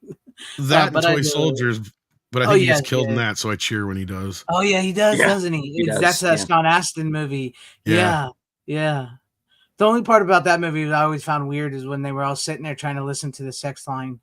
I was like, the Toy Soldiers. I think that's a little weird, but other than that, it's a good movie. I love Princess Bride too, Ron, but like that's one of his least Rob Reiner movies, which is weird to say. Yeah, because it kind of is. Yeah, it does feel very different than the other movies, like compared to. It has his humor, but that's about it. Yeah, Sally and stuff. Yeah, it's very different. Yeah, it's not quite like Stand By Me and The American President or Misery or. Yeah, it's not quite like those, but it's a great freaking movie. I like this Collector Shark. He says, I met Corey Feldman. He was dressed like he just left cosplay party for Smooth Criminal. Corey Feldman is a piece of work. He's a piece of work. He's a guy. He's a guy. He's been in a lot of things I love. That's all I'm gonna say. Yes. I've heard a lot of things about him though, so he's still fixated on Michael Jackson though, for whatever reason. Yeah, that's the least of his problems. If that was the most of it, then I just laugh about it. But no, I mean, in the last few years, the stuff I've learned about Corey is just weird, and some of it not very good. I'm not going to dive too deep into it, but I get you. Okay, but that's a great first pick. I think. I guess I'll do my Steelbook. I was going to save it for last, but I'll do my Steelbook next. Oh, Steelbook. Yeah. Well, I think Rook and I have the same movie left, so yeah. Yeah, so you guys can do your movie. We'll do that last, since you guys have the same movie there. All right, like as I mentioned, all my movies are similar. They're all in the martial arts genre. What spurred this little trip into the martial arts genre was this new movie I just got. Sorry, I hit the wrong button. I hit mute, not the camera. It was called The Last Kumite. I just got this, right? I love this the slip cover thing here they got. This cardboard slip. Look at that. Is it based on a possibly true story? No, it's based on those movies. Oh Lord! So this was a crowdfunded movie where they wanted to make a movie similar to like Bloodsport, Kickboxer, and all that because they were, it's in that vein but that's why it's called The Last Kumite. But yeah, like here's that's a nice little steelbook here. But here's the back of it. It stars. It's got all the So great. it's basically the beginning of the what is it? No, it's basically Bloodsport. Not WWF. I'm trying to think of what do you call The it? WGA, the World Canadian Bureau. No, the kickboxing shit. Oh yeah, I know what you're talking about. MMA. Like, but Because no, the research I did when I watched Bloodsport, I found out that basically the Kumite crap was real, and it just eventually became the MMA. It just went like legit. But this is this is like a movie. It's made it's in 2024, but it's made to be like an 80s 90s action. Like it's cheesy, it's bad acted, it's great. But it stars Cynthia Rothrock, Billy Blanks, Kurt McKinney, who was in No Retreat, No Surrender, and Matthias Hughes from a lot of those movies from the past. So he was in I Come in Peace. It's got Tong Po from Kickboxer, and the star of the movie's name is Mathis Langwehr. He's a German guy, so it really works because, like, if Van Damme's not in it, but like if you needed a Van Damme fill-in, which is this guy right here, it works. So basically, the plot of this movie is here it is. It's on 4K and Blu-ray here. The plot of this movie is this karate champion, or whatever style he does. He wins this tournament, and Matthias Hughes from My Come in Peace is this bad guy. He's this big, rich guy. He says, "I'm putting together a secret kumite in Eastern Europe, and the winner of the fight gets $1 million." And the guy's like, "No, I turned that down. I'm retiring. I'm going to raise my teenage daughter." He goes home. His teenage daughter has been kidnapped by this guy, and he's being forced to fly there and fight in the Last Kumite. And a couple other fighters there, their loved ones have been kidnapped as well, too, forced to be fighting the tournament. And they're going up against this guy named Draco, which he's probably the weakest link in the movie. The guy that they're supposed to be all scared of. He comes across just like a teenager who just screams. Like all he does is scream. Yeah, he's like the bad guy, guys. He's like, that's literally how he is. He's probably the weakest link in the movie. But when they get there, Kurt McKinney, who's from No Retreat, No Surrender, and there's one female fighter too. One female fighter in the tournament of all guys, and she's done right. She's not done like oh, I'm the female fighter, I'm gonna kick all your asses, like that. She's actually a decent character. Even though they do play it a little soft with her when she does fight the guys, they do play it a little soft with her. But like, he gets hit like 3 times or something. Yeah, it's not like the bad guy kills a guy. He's killed people in the ring, and he's like this real bad fighter. And when he fights her, he beats her, but they're like, no, don't kill her. So it's like, so it's a little soft with her on that. She doesn't suffer like the rest. It's a little soft on that, but she's actually really great. But no, so like the guy, the main guy, and the guy from No Retreat, No Surrender, and the chick sort of form like this team because they're the ones whose family is kidnapped. Everybody else is there, and this has YouTube connections, by the way. Oliver Harper, if you guys know, do you guys know Oliver Harper is on YouTube? Yes. Okay, he edited the movie. Oliver Harper edited the movie, right? Mm-hmm. And do you guys know who Viking Samurai is? Yes. Sounds kind of familiar. He's on YouTube. He's in the movie as one of the fighters because he is an actual martial artist, and it's his very first movie. So he's in the movie. So it's got YouTube connections because it was a crowdfunded movie. But so like the main guy, he has to train his hardest. It's basically blood sport. This movie is blood sport. But that's what it's meant to be like. So he has to train his hardest. Billy Blanks trains him, and then he brings in Cynthia Rothrock to help finish the training. And, they have the Kumite, the big fights. Fights are great because pretty much everybody in the movie is actual martial artists. They are actual martial artists. So all the fights are done great. They accomplished a lot on a low budget, and it's very much like it feels like this would be one of those straight to video sequels to Bloodsport, where they have like a completely different cast. You know what I'm talking about? How they did like with the kickboxer movies and stuff, and even Bloodsport back in the day, where it's like, oh, we made this movie. It's like similar to Bloodsport. Well, we'll just call it Bloodsport 2. That's what it feels like. It feels like one of those straight to video 90s movies. And I mean that as a compliment because they succeeded in doing that. But I really liked it. I enjoyed it. And it's I dug the steelbook. So I dug the steelbook and I love the little, like the way this thing, the cardboard O card or whatever it's called. I like how it does that. I just like that. So I do recommend it. You can get this, the 4K steelbook, the Blu-ray, whatever. So if you've never seen it, check it out. Yeah. So there you go. Because I admit after I watched that, I wanted to watch Best of the Best and the last movie I'll get to. So and I did watch Bloodsport, but I didn't bring it because we've talked Bloodsport before. So we've talked to Bloodsport a lot. What I also forgot to mention, Paul Herzog, who scored Bloodsport and Kickboxer, actually came out of retirement and scored this movie. He scored this movie. And Stan Bush, who, if you guys know who Stan Bush is from the 80s, he did, great music from the 80s, Transformers and Bloodsport and multiple other movies. He did some new original songs for this movie. So it's got that Paul Herzog, Bloodsport style soundtrack and a Stan Bush, no retreat, no surrender type music, if you know what I'm talking about. So it works. It really played well into the nostalgia that I have for those type of movies. And while also sort of being an original type movie in that vein. So, yeah, there you go. Interesting. Yeah, it's worth a watch. It's worth it. I do recommend it. It's a pretty good movie. Pretty good movie. It's just the right amount of cheese. The right amount of cheese with the right amount of action. It works. It works. As long as I don't get constipated. You won't. And Matthias Hughes hams it up as the bad guy. He just hams it up.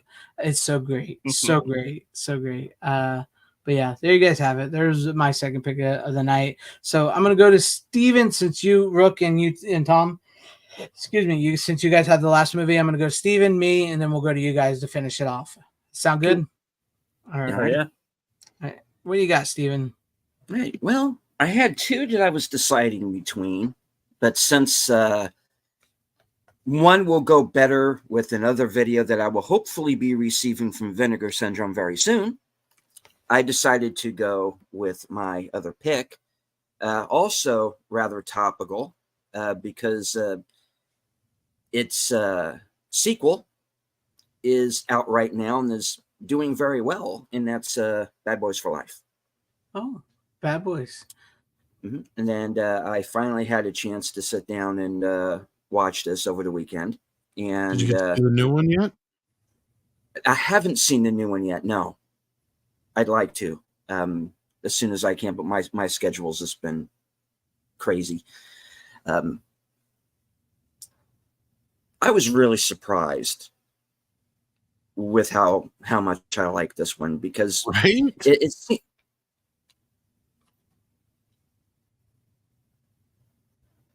I just said right. I was agreeing with you. Sorry. oh, okay. I can't hear. I can't hear. I lost you for a second there. Okay, yeah, but so you have Mike pretty much being Mike, and Marcus trying to retire because now he's a grandfather, and people that they know who are connected to an old case are being killed, and they hook up with this new group of cops to kind of track down the bad guys, and then a couple of big twists happen along the way, and you're back in the saddle again with the bad boys, and it's interesting because it's how to make a Michael Bay movie without Michael Bay, and it's Better still than not Michael Bay, though. kind of better though, yeah. Yeah. Because it actually has a plot and the characters feel like real people. Yeah. Yeah, because with some directors, they just focus on the explosions or the TNA, and there's nothing wrong with any of that. You know, What's wrong and with then TNA? there are directors who will just move characters around like they're chess pieces. But every once in a while, there's a movie that gets the explosions, the TNA, and the characters right, and this one does. And I was really surprised by. I knew the action was going to be good. I was not prepared for how emotional the story was going to get,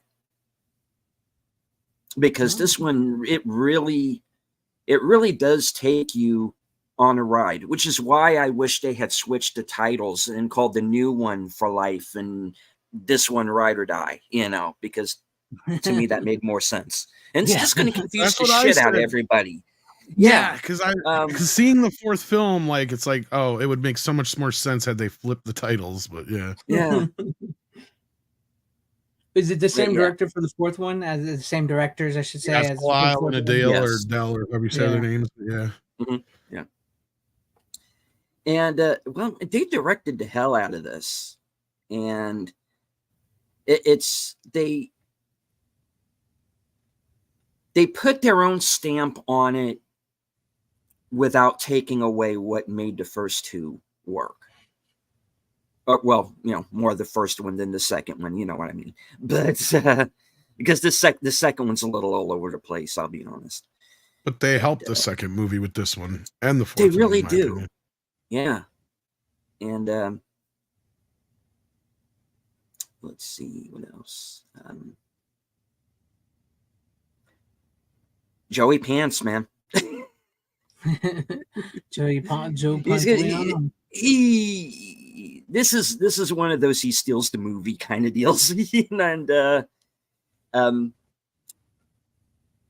things kind of go, spoiler alert for those who maybe haven't seen 3 or 4 yet, things go a little sideways for him at a point in this movie. And you feel it when it happens, when he's out of the movie. You feel that because you know Will's going to survive when, you know, because, you know, the villains go after him first. So, you know, he's going to survive. But, you know, when, you know, they get to that scene, and even though I knew it was coming, I still was like, oh, man, no, we're making this up. But yeah, I still haven't you seen the guys third know one. me. I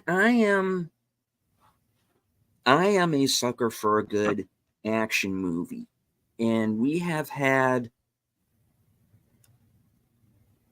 Slim to and a none. lot of the decent action movies these days seem to go straight to VOD. You know, and the action movies that we do get on the big screen don't impress me as much as the ones back in the day used to. Yeah. But this one did. And like, okay, this is the old stuff. It's entertaining.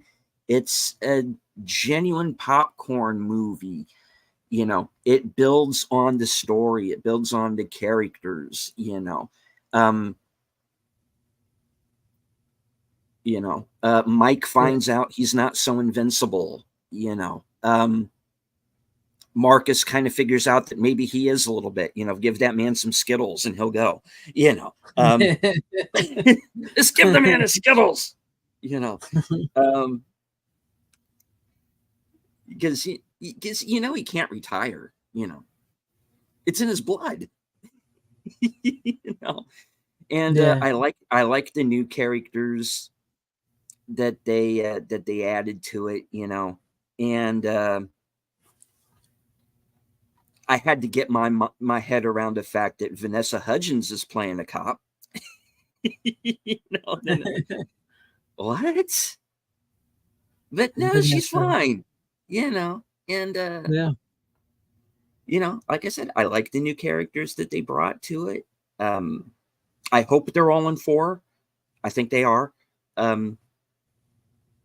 the only one who doesn't return is Teresa Randall. They recast her, I guess, for some Really? reason. Wow. Yeah, well, the reason I found out from what I could tell was she's had some health issues and such, and even her Oh. agent said he's had a hard time getting a hold of her lately. Mm. Weird. Yeah. But I was bringing up on another stream that Martin Lawrence had supposedly had some health issues too. But man, He if he denies did, but it doesn't show here at all. honestly, I think he he's not has missing any steps. diabetes. I think he he has probably diabetes. does. Yeah. But I mean, other than that, he brings his A game to this. He's my favorite character in the movies. Well, and you're really Him- gonna love him and part 4 Antoniano. because in part 4 they give him another kind of gimmick, but it also changes the entire dynamic.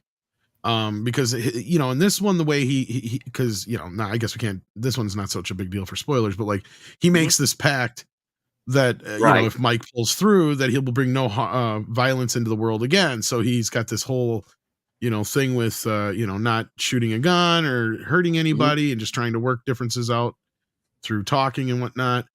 And so yeah, there's some great bits, especially like when they're in the motorcycle with the gun that pops up. It's like, God gave you that gun.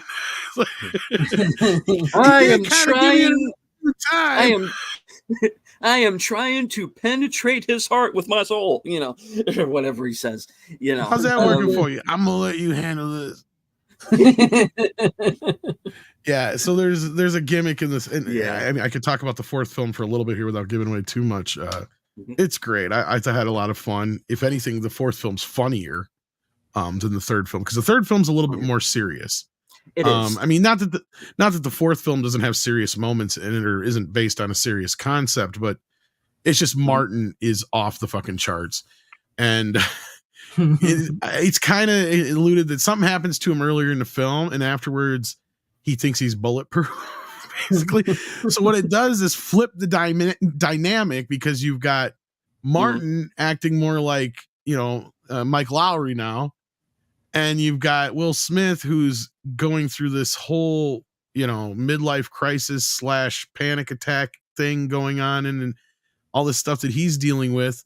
So he's acting more like Marcus would normally, all neurotic and worried about shit, and like I said, having these panic attacks and stuff. And they do have a really fun moment where they do play on the slap. So they did do that, and there's some other really, really good stuff in the movie that's really fun, and it's really pro family, really pro father and son, and what it means to be a father and son. There's even a scene in it where we've been calling it the Second Amendment scene. That people have been reporting that in theaters gets people up and cheering. And some of the characters from the past get even more to do in this one, or at least a little bit more to do, and it really pays off. I mean, and that's the thing we were talking about when we were reviewing it the other night, is like just how great these guys are at setting stuff up and paying it off, and not in a sense that you see it coming, right? Like, I don't even want to tell you guys stuff, because you'll be like, okay, and I'll spoil that for you, because as the experience of watching it, this is the first time I sat down, and again, it's not a 10 out of 10 movie or anything like that, but it's refreshing, like a classic film, kind of like how Bad Boys for Life was, basically, kind of, like not too different, but not the same old Michael Bay bullshit, and it felt fresh and new, and they've kind of gotten to this point where they're kind of like in the Lethal Weapon tone, like especially 3 and 4, like with the family kind of being a big part of this, and so definitely got that kind of vibe from these last two. I don't know if anybody else agrees with that, but everybody I've talked to seems to agree with it for the most part too. But yeah, no, I had a lot of fun. I can recommend it. I'm glad to see it's doing better than they anticipated it was going to do, and hopefully it sticks around for a bit. We get another one. They're already talking about a 5th one, so yeah. Nice. Yeah, to be honest, from the trailers that I've seen, it does feel like the Lethal Weapon, like part 4 and 3. It really 3 and is. 4 and all that. Yeah, it does feel like it. Yeah, that's about it, and it kind of is our Lethal Weapon now, because it really does have that. You got the whole buddy cop thing. You have the other supporting characters that you can follow through, like Reggie, for example. And I hear he gets a really big scene in 4 that everybody seems to not want to give away, which has got me curious. Yes. And when he gets his scene in 3, his introduction scene in part 3 here, and that whole we named it after you saw it. We thought it would be a great honor. Well, there was that. A great tribute. That's what he said. Yeah. Great tribute. And then there's the other scene where it says, "Don't you have a job? I'm in the Marines." Well, go deploy somewhere. Yeah, that's in part 4. Yeah. Oh, is it? Because he starts. I thought it was in 3. Okay. No, well, he says, there's the same exact scene in part 3 because in part 4, because like in part 3, the whole thing is they got to get married. He's like, now you got to make a honest woman out of my baby because they have the baby. He's like, Marcus, look at the baby. It's a baby. Can you speed it up? I got baby Marcus with us. You brought baby Marcus with us on a murder investigation? It's a spy day. Yeah, go in there and drop the baby off. No. You taking it in? How mad was she? On a scale of like 1 to 10. Like the time I broke up with your sister? No, why would you even bring that up? Yeah, great. spoiler alert, no Gabrielle Union in this. No. No. She's mentioned in the new one though, and that one. So she's mentioned, and she got her own series. I haven't got a chance to see it yet. Yeah, I didn't really want like to, but now I that I saw checked season into 1. it, I'm like, I might. Was it any good or? I'd never seen it. It's fine. It is kind of a procedural bad guy of the week, but there is like a through line where they are chasing a specific guy through the entire season, and Ernie Hudson shows up as her and Marcus's dad. So he's like a really cool side. He's always good in everything he's in. So who is it that you said? Sorry, Ernie Hudson. Oh, Ernie Hudson. Okay, so that's the part he plays. Okay. Yeah. Oh, okay. So he's Martin's dad too. Okay. All right. Yeah. So a little young to be playing Martin's dad, but okay. Yeah. I say, aren't they I say Martin's not young either. That's the thing. Yeah. He's playing younger than he is. I was watching. Bill and I were watching. It was one of the Western shows that we did recently. Oh, we were just watching Ride to High Country, and there are 2 characters in that are supposed to be father and son, but they're like in real life 6 years apart. And he could have had him at a very young age because Martin's 59, and Ernie is holy shit 78 years old. And he looks like he's 40. Now I am 44 and I look 78. How the fuck does this man do it? Well, you know what they say. I don't care. Ernie Hudson is lit. Now look, we joke about everybody, but I'm serious. You go look at young Ernie Hudson and you look at him now, and outside of his graying hair, motherfucker has gotten younger. And looks even better, more trim and slit and built and beefed up than he did when he was in Ghostbusters. He's got arms now. I see. Yes, motherfucker's built like a fucking truck now compared to back then. Like holy shit! Like I he could still play like in his 40s easily, 50s even. Yeah, no problem. Anyway, you've had this Ace Hamlin. I forgot. Yeah. I'm sorry, Ace. I did forget to get this earlier. He did it earlier. I'm sorry. Ace. It said Ace Hanlon for $2. Hey guys, found a copy of Gremlins 2 VHS screener. That's awesome. Yes, that's cool. As we know, Rook actually kind of liked Gremlins 2. So, has he ever seen the video scene? Because they took out Hulk Hogan for the video scene. It's on the Blu-ray and DVD. I saw the Hulk Hogan scene. Okay, I was gonna say I think on the Blu-ray you can just go to it, but on the DVD you actually had to go digging for it. But I did hear look who's that there's here. like a second look version. who's here at the end of the show. Hey, Your Honor. Yeah. Did you see Bad Boys 4 Runner? I thought you said you did. Hello? He's not talking. Hello? I did see it. I'd like to order a pizza. I'm right here.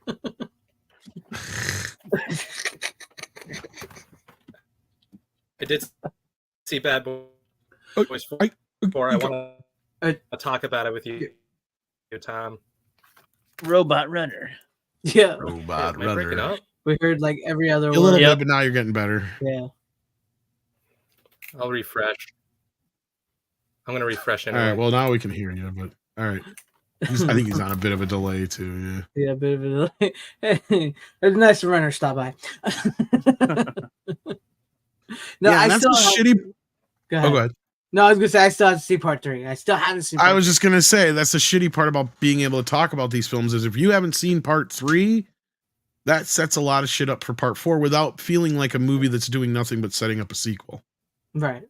Because part 4 picks up kind of where the threads that are left over from part 3, and it even calls back to some other shit. And if you've seen the trailer, it's like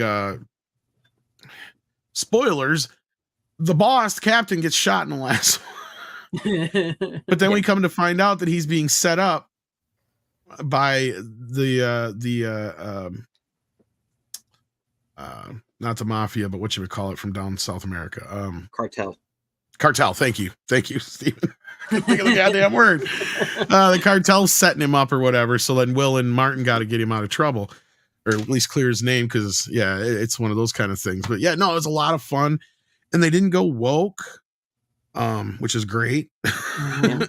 Even though the third film does have some elements where it kind of leans into some of that, like they get the new young crew and all that kind of stuff. But the beauty of that team is they don't overshadow the new guys, and the one character that it was almost like the directors knew that if they had that character, the girl character be the strong badass woman bitch and treating the men like shit, the people wouldn't like her, but they actually go the opposite, right? Like they have her in reverence of the guys to the point where even one scene, I can't remember what she says, but then Will's like, I like her. Like, and we have that scene in every other one of these movies now, but we actually do like that character, right? Yeah, like she's a likable character. Yeah. Yo, Yeah, 'cause can they you hear did me that better? a lot. Now I can hear you. Yeah. Yeah. Oh, thank God. That was annoying as piss. Yeah. It was kind of annoying, Yeah. Well, of course it is. but then you left and everything got better. Yeah. Fair enough. So I'm just picking on you, Ronnie. we're talking Bad Boys. Yeah. 4? So what'd you think of Bad Boys 4? Yeah. My God, I loved it. It was so good. I got a kick out of it. And We're not speaking doing of that, spoilers, just to warn you, but yeah.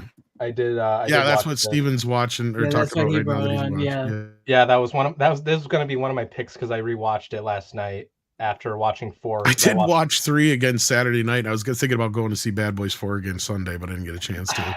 I want to see Bad Boys 4 again, but I want to watch it with a friend or something.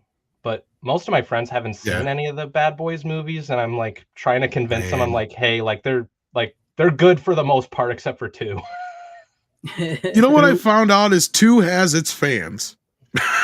No, it does. No, I think most of it's fans around my age or something. Yes, it's a younger group, but yes, Yes, because I said some shit about part 2 and I got some flack for it. I'm one of the. I wasn't gonna fight with them. It's like, look, you like it, I get it. I do like elements of it, but to me, it's everything that's wrong with a Michael Bay movie. Especially the hill scene. God. Exactly, it's everything wrong with a Michael Bay movie. It's a half hour too long. Mhm. I like none of it really leads the anywhere. spinning It's just shot like though. well, yeah, but that's like obligatory at that point. Like it's like you got so many Bayisms happening within the first 20 minutes. It doesn't even feel like a Bad Boys movie. I think 30 things explode, and they spend the entire first film's budget in the first 15 minutes. Like, and like nothing. And I was talking about this with Price and those guys when we were. I think it was Price. No, I get or whoever it was that I talked to. I can't even remember now. It was, that. I'm just saying that's one of the few shots. like everything just kind of happens, and then there's like scenes that happen, but nothing ever really leads towards the end because they always. This is, and I pointed this out I think last night or night before. That's also the only Bad Boys movie where there's no mystery. Like they kind of know from the start who they're going after, pretty much. Like they find out pretty early on, right? It's just kind of like, if I remember right. And that's another thing is it's just like a bunch of action sequences trying to catch this guy, trying to catch this guy, trying to catch this guy. And then it's like they finally go to like South America or wherever it is, Mexico or whatever it was. And it's just like a bunch of shit happening. And it's just like so hard to follow after a while. Sure, some of the shit's funny, but the funniest bits are Martin getting shot and then Martin taking the X, right? And the scene where Reggie shows up for the date. Those are the 3 best scenes in the whole movie. But that's anyway. What'd you think of part 4? You were gonna say? No, I really enjoyed part 4. I thought it was really good. I didn't expect it to be as good as it was, and I laughed. I laughed so much, like watching the movie, and it was especially the Martin Lawrence stuff. Like that, I really got a kick out of his stuff, and it's so good. And I was in a packed theater, by the way, which was great. The opening scene is fucking great. Oh my god! No, the whole thing is great, good. But like, yeah. And fucking the directors, Adil and Bilal, like, I think they took it a step further with this movie, in my opinion. Yeah. And I liked the third one too, but I enjoyed this one more, especially from like a filmmaking standpoint. I feel like they've really improved themselves as filmmakers, especially like I'm also a sucker for like certain camera rigs and stuff, and I was actually looking forward to it a little bit after seeing that clip of Will Smith doing the gun thing, the first person switcheroo type thing. Like that was really cool. You know, shit like that. Yeah, they got some inventive stuff they do with the cameras in this one. Yeah, that was really cool. So, yeah, dude, fucking, I got to talk about this real quick. Fucking Reggie, man. Oh my god. Don't spoil it. I'm not going to spoil it. Spoiled. I'm not going to spoil it. It's just like, it's just really insane how much of an arc they really gave that character, because when I rewatched the first Bad Boys, I think like a few months ago, but like I never really I never really knew the character all that much, or didn't really pay attention to that character as much, even in the other films. But then like seeing him in this, it's like he really got a spotlight. But I'm not going to spoil what happens. It's really fucking cool. Reggie didn't come in until part 2. Thought it was 1. Nope, he's not in part 1. No, it's because the first movie, they're still kids. Because everybody forgets that the second movie didn't come out till almost 10 fucking years after the first movie. And this one, the third one, come out almost 20 years after the first, or 30 years almost after the first movie. And here we are, like next year would be the 30th. Yeah, so 25 and then 30 years will be next year. So yeah, so 25 years and then yeah. Yeah, you're right. It is 2. Years. I thought it was 1 for some reason. So yeah, like that's kind of the whole thing. Between the last 2 movies, they grew up. Yeah. Like, yeah. I need to. I only watched part 2 once. To be fair, I need to rewatch. Yeah, that is one of the best parts because he comes out, was like, "What you want?" I'm here. I thought that scene was in 1 for some reason because I saw a clip of it. I thought it was from 1. How old are you? 15, sir. Yeah. Well, you look 30. And Will Smith comes up like, "What the hell is this? Who's this? What do you want?" And he's just, "I'm here to take out his daughter, sir." He's just drinking liquor and 15. Shit. You got to be 30. And he's just drinking his liquor half of the time. Gonna be chitty bang bang up in this motherfucker.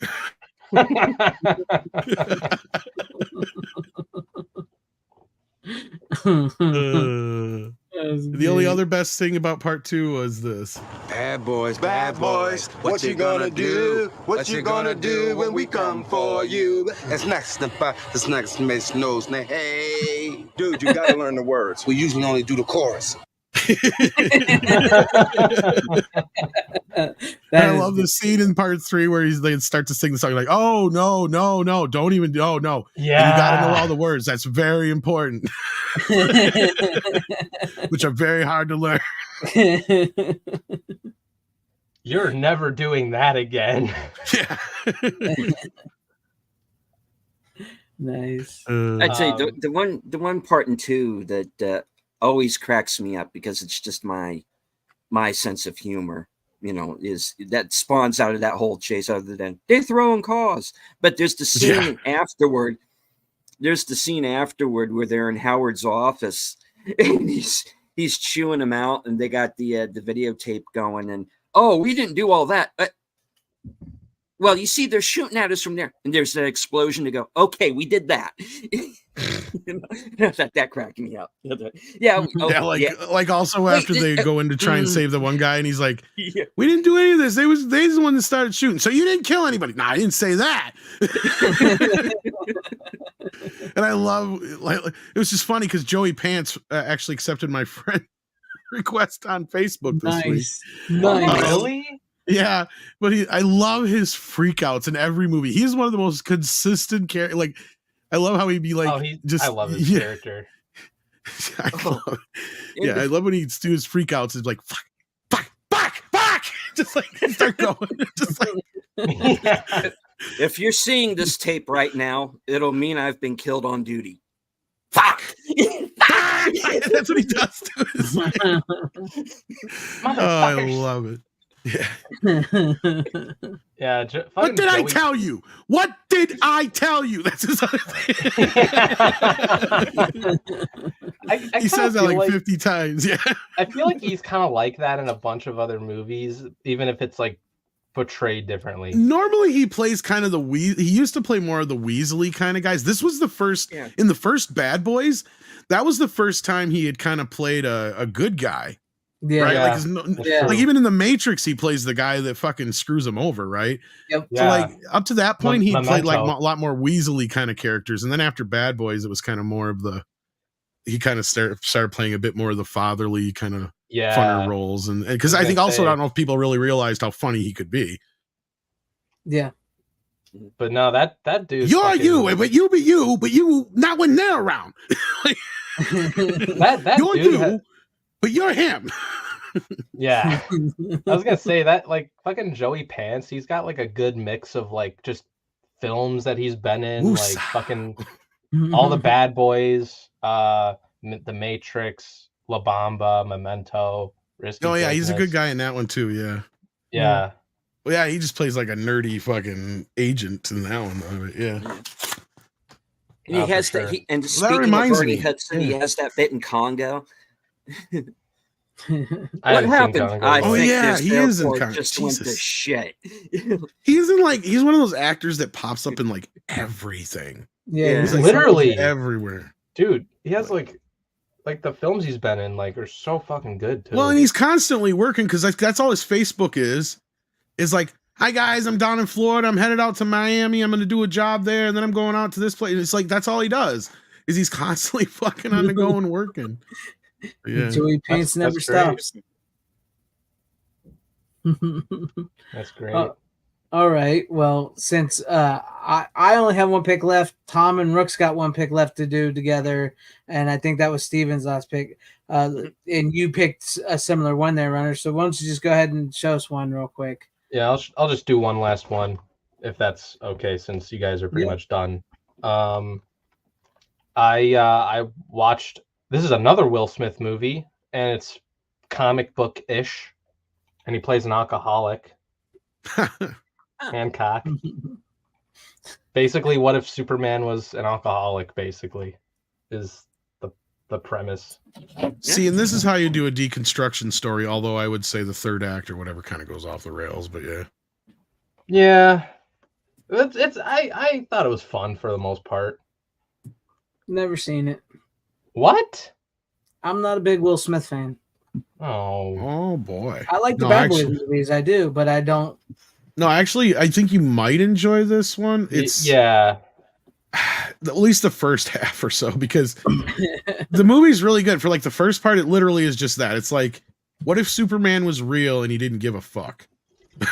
That's pretty much it. And it explores and asks a lot of the questions that they don't really get into too much in comics.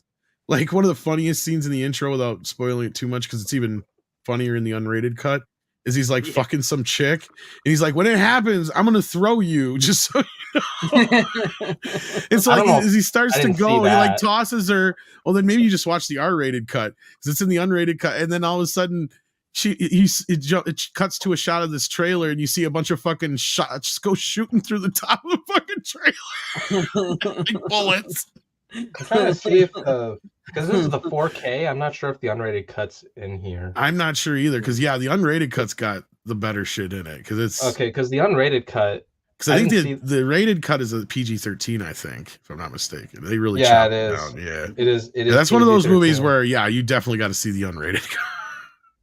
Okay, the Blu-ray does. Okay, so the 4K is the theatrical version. The Blu-ray is extended version, so that's unrated. Yeah, that's okay. Okay, so the Blu-ray is the unrated version. I'll check that out. I didn't know there's an unrated. Yes, version. That scene's in there, and I think there's a couple other bits in there that are worth it. Call me asshole one more time. Yeah. The bit that always cracks me up is during the bank heist where he has this stuff. This is the first mission that he goes on after he's trying to reform himself, right? Yeah. So he's trying to be all polite to everybody, and literally. He goes up to the female cop who's like hiding behind the car, and she's wounded, and says, "Do I have permission to place my hands on your body in order to accept this? Just get me the fuck out of here!" Yes, this movie is kind of ahead of its time in that respect. But no, literally. Just so you know, no, Greg, like the basic plot is great until you get to Charlize Theron. Like up till there, the movie's great. Because up to there, you have basically this idea that, I know, but the plot of those two is fucking stupid. No, I get it. Wasn't it like when the closer they are, the more mortal they are, or something? Yeah, it's kind of weird. Have you seen it? Have you seen it, Rook? I saw it in theaters. Sounds like it was actually, he must have seen it. Well, it was actually one of those ones where I wish that I saw it when I was on vacation, but instead we saw Mama Freaking Mia, and that made me hate musicals. But we could have seen Hancock, but my dad and sister didn't want to. I just want to tell Greg the plot real quick, because the plot is basically okay. So you have this Superman guy who's a real asshole. And Jason Bateman comes into his life. He saves him, and he's like, "I want to do something for you." And he's like a what is he, a publicist or something like that, if I remember right? So he's trying to help Hancock's image. So, yeah. So like that part of the movie is great. Like it's hilarious. And then what happens is the Charlize character comes in, and then there's this whole like love dynamic thing that kind of takes the movie off the rails. And but before that whole backstory it's thing is fucking kind of hilarious. Weird. They're like it's like this whole like they're meant to be together kind of crappy stupid. It's like I had fun with the movie overall, but I agree it's kind of like weird to that point. The movie should have just been him and the Jason Bateman story. That was enough. It changes the tone, I feel, and like the pace. Exactly. It was following a format of like this guy reforming his life, and then it's there's another one like me. And it's kind of like, and again, it kind of gives you that. It kind of takes away the air of, he was just being an asshole just because he could be, and he's been a superhero and all this stuff for so long. Then you add all this other bullshit to kind of explain why he's an asshole, and it's because of this whole relationship and this dynamic, and it's just kind of lame. It's like, but you never really need that with like Logan or like Wolverine. Exactly. You just kind of had it to where he's just a grump, right? Like there's nothing wrong with that. Like, I mean... in a way, he's also like Wolverine. I feel like with his a lot like that. Exactly. Like he's been doing this for a while. It gets old hat. He's a drunk. He's he's for some reason very different. By the way, Rook, you know who co-wrote Hancock? I have no idea. Vince Gilligan. Yep. Oh wow. Yeah. Wow. Oh wow. Breaking Bad fame. All right. Breaking Bad, and this was right around the time when Breaking Bad came out. That's true. This was he would have written that couple of years, I think. Before. I bet he wrote the first half. Sounds like nice. Right? You say that because that's kind of what it feels like. Is like that other stuff was brought, and it does seem to come in. I mean, it's been a few years since I've seen the movie, but from my memory, it all does seem to come in so late in the movie. Where you're like, wait a minute here. Why are we going into this left field story now? It was like meticulous, and then it was like, and now here's a twist. Like Shyamalan, how'd you get in here? Yeah. Something. And it was a shitty twist. Yeah. The Vince Gilligan. Go ahead. No, the Vince Gilligan stuff, like I can tell anyway, are like the fucking therapy session scenes or whatever. Like the stuff where Will Smith is like no comment and all that type of shit. Yeah, because isn't that another thing? Like he's been sued and shit a bunch of times or something like that. Oh yeah. Something like that. Yeah. No, but there's scenes like that in Breaking Bad, similar almost. Yeah. So I'm like that's definitely the Vince Gilligan stuff for sure. This is where I know Vince Gilligan from, to be honest with you. The X-Files. Yeah. I still need to watch X-Files. I'm binging Breaking Bad right now, by the way. But yeah, the we were movie actually- does feel like a different writer took over like 2/3 of the way I was through. gonna say the way you yeah. like describe it and stuff, it feels like one of the movies. Like, no, we got Because the first part sounds interesting, doesn't it? Yeah, It the does. first Like- part sounds great. It is. And then when you guys start talking about other stuff, it kind of makes me lose and it's like the interest in final what I final get. climax. It kind of doesn't make any sense, and they're like the villains that are in it are lucky that the circumstances of the ridiculousness of like happens because they wouldn't have been a challenge to them if it wasn't for the dumb rules that happened with the girl with Charlie Theron. Yeah. Like, with them being close. Yeah. Like, Well- it's really dumb. Like in that. Like, last I'm not bit. a Well, not a big Will Smith fan. Go ahead. Sorry, Steve. My understanding, because there was a version, the original version of the script, which was before Vince Gilligan got involved, and whoever else they brought in that they can get credit. Hancock basically winds up being the villain by the end of it, because in that version, she doesn't have powers, and he's basically just trying to, grape this housewife. Yeah. But so I can kind of see why it changed, because it's a lot grimmer. Because he's basically just an asshole through the whole thing. Yeah. But once you bring in the cast, you bring in, Will Smith at that time being, the box office draw that he was, you can't have him be the dark character. Well, you got to bring him And what back worked around for to this be the movie didn't hero work again. for I Am Legend, as we saw, because they tried to do that with I Am Legend and just didn't work. No. Well, of course, they're going off this, the DVD ending to make the new sequel. Which makes sense. Yes, it does. But no, I've never really been a Will Smith fan. I did watch Fresh Prince every once in a while. He's got moments, but I liked I Men get in you. Black. I liked Men I in like Black. Men in 1 Black. and 2. I liked 1 and 2. I liked Independence Day. I liked Bad Boys 1. Bad I like Boys 2, I Independence didn't Day. care for. And then after that, I never really watched much Will Smith after that because I was never really a fan of him. And honestly, the only reason I watched Bad Boys was because I liked Martin. I was more of a Martin fan, so. That's fair. You'll definitely like the new one then. Yeah, That's for fucking sure. and you guys had me there for a minute on Hancock describing the beginning of it, and then when she started getting into it, I'm like, nah, I don't know if You I can just even kind of bother. shut the movie off after the bank after the bank scene. So I think. Yeah, I still think it's kind of worth watching, but that's just me. It's one of those ones to go, how'd you go from something good and then just fumble it? Like, yeah, I was up to you to this point, and then I'm trying to think what other like Will Smith movies I've seen. Like, well, there's can't Independence think of any Day, off the top of everybody's my seen, head. of course. Yeah. Well, I've seen that. Shit. I haven't seen Gemini Man. That was like one of his latest ones. But I heard that was like nobody kinda watched mixed. Gemini Man. Actually, that's like 5 or 6 years old now. Yeah. Oh shit! It was that long ago. Yeah, that was a while ago. These iRobots. Fuck. Never saw. Yeah, I mean, it. I Robot. liked most of his stuff up until he decided he was going to see. That's the thing. I followed him, from the Fresh Prince days on. In fact, I think I told the story last week about when I went to see it in the theater. Like my cousin and I went to see Tommy Boy and Bad Boys in the same day, and he didn't want to see Yeah. Bad Boys, and he ended up liking it a lot more than he expected for various reasons. Obviously, it's a kick-ass movie, but like at that time, his whole image of Will Smith was, I don't want to go see a movie with the fucking Fresh Prince. I'm like, no, trust me, it's going to be fun. It's from the guys who made Beverly Hills Cop and shit like that, basically, is what I told him. So That's funny you say that, because the fucking studio didn't even want Will Smith. They wanted someone else. But Michael Bay and Jerry Bruckheimer like fought for him to. Well, and he was at this point in his career yet where he was trying to, because he was still on the Fresh Prince, and he had done 6 Degrees of Separation and Made in America. And I'm trying to think, did he do any? I think there was like maybe one other movie he had done. He'd done like some TV movies and stuff like that. But like, I swear there's one other movie I'm missing or forgetting. But either way, He did like he had done side.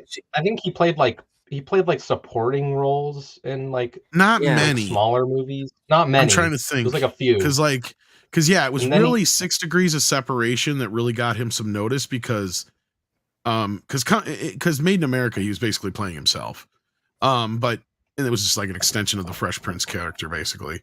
Yeah. He's just playing comic relief in it. But and he actually does kind of steal the show in the film. Like you can tell he's gonna blow up. But yeah, like 6 Degrees of Separation, people actually started taking him seriously as an actor. And I think that's one of the things that convinced a lot of people that he could actually do more than just the goofy Fresh Prince stuff. Because like, yeah, you're right. When Bad Boys came out, it was all about Martin Lawrence, right? Even in the second film, I'm still surprised he still got top billing. But like, 'cause, I mean, technically, even through the storyline, they do everything they can to put Martin Lawrence up front. Like Will Smith even disappears for like 15, 20 minutes of the movie when he gets knocked out. And he has to do the whole, I'm Mike Lowry. I'm Mike Lowry, Michael Lowry. He's got more face. You know, like that whole bit. Like, as you stop and think about it, like Will Smith disappears for a big chunk of the film. Like, yeah. A little bit. Yeah. Yeah, but I was always a Martin fan, and not that I don't like Will Smith. It's just I don't know, his movies never really resonated with me all that well. After I want to say, what did Men in Black 2 come before Bad Boys 2? Yeah. And see, Men in Black 2 is one of the Men in Black movies I didn't care so much for. Yeah, but like, yeah. I was I didn't care talking more for like 2 when or he did 3. like the whatever that one movie, 7 Pounds, and like the Pursuit of Happiness, when he kept trying to do the Oscar bit. I still need to watch Pursuit of Happiness. I hear that's good. Yeah, it was all right, but it's like it's not his bag. You know what I mean? Like it's like, yeah, he's okay in it, but it would have been better if Denzel was in it. You know what I mean? Like that's kind of how you like watching it. I could definitely. He was doing Ollie and that kind of stuff, shit. trying to get that Oscar. Ollie.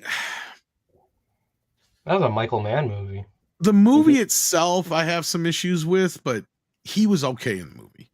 Like that's one of the few that Focus. I did not like Focus. Yeah, that's one I haven't seen yet. Oh, I forgot about that fucking movie. Along the lines of one of those that I probably wouldn't get into too much. I did see Concussion. He was okay in that one, but his accent in it's a little unbelievable.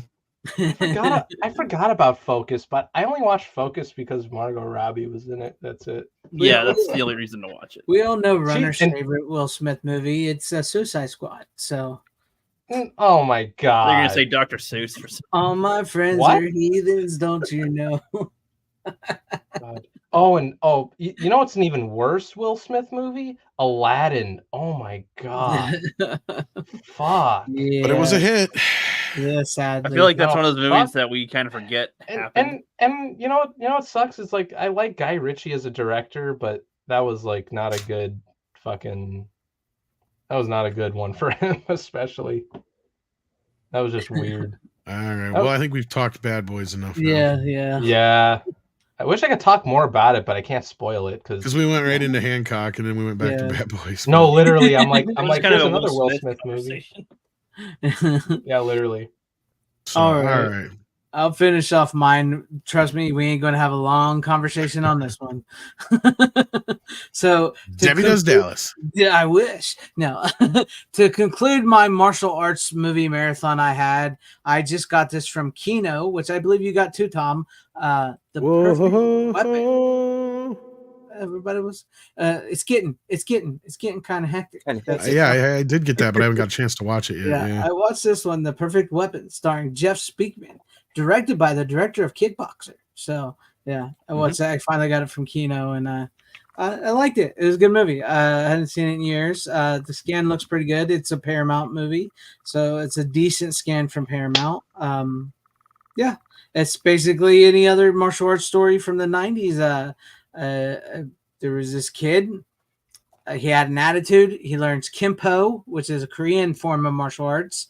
And his dad ends up kicking him out of his house when he turns 18 because he thinks he's got an attitude, and he doesn't want him around his little brother because he thinks his little brother is going to see him do bad things and try to follow in his footsteps. So he leaves, and then he comes back when he's all grown up to visit his friend that got him into the Kempo, their family friend, and his family friend gets killed by the Korean mafia, and he has to work along with his younger brother, who's now a detective, to solve the murder.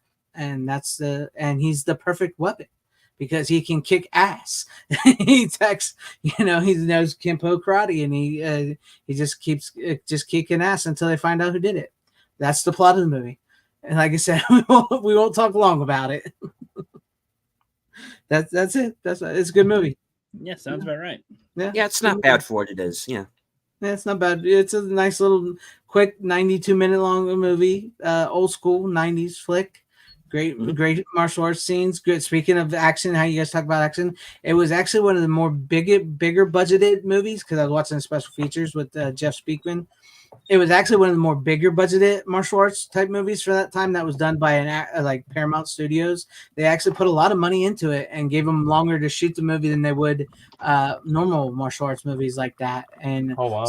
so there's a lot of bigger stunts like car explosions and stuff that aren't typically in those type of movies. It's nice to have a few extra days of shooting. Yeah. I can speak from experience. Yeah, yeah. So yeah, it was actually a rather big motion picture at the time that they made it. It was actually pretty good amount of money they spent on it. I don't know if it ever was number one or not, but I enjoyed the movie. It's pretty fun. It had some great Asian iconic Asian actors in it. It's got James Hong and what is Mako or Lo Pan? Yeah, James Hong's in it, and what's his name is in it? From Mortal Kombat, the original, who plays Shao Kahn. Oh, Terry Tagawa. From the original. Terry Tagawa. That's Terry his name. Tagawa, is that his name? Well, look, he has a middle name in there. I forget how to pronounce it, but Terry Tagawa is like his first and last name, I think. I'm trying to. Yeah, but the guy who's like, your soul is mine. Yeah, Hiroyuki Tagawa, whatever. That's like how you say his name. Yeah. Yeah. Yeah. God, that dude is great. I love that guy. He's in it. Mariska Hargitay from Law and Order is in it, but she's like a nothing. She's literally has no role in this movie. She just stands there and doesn't say one word the whole movie. So she's in it. Oh, and the guy from Hook, the kid from Hook, Rufio. Rufio is in it. Zuko, nice. Yeah, he teams up with Rufio in the movie to help, because he helps him solve the murder. So yeah, it's a pretty good movie. It's a pretty solid movie. It looks pretty good. I like Kino.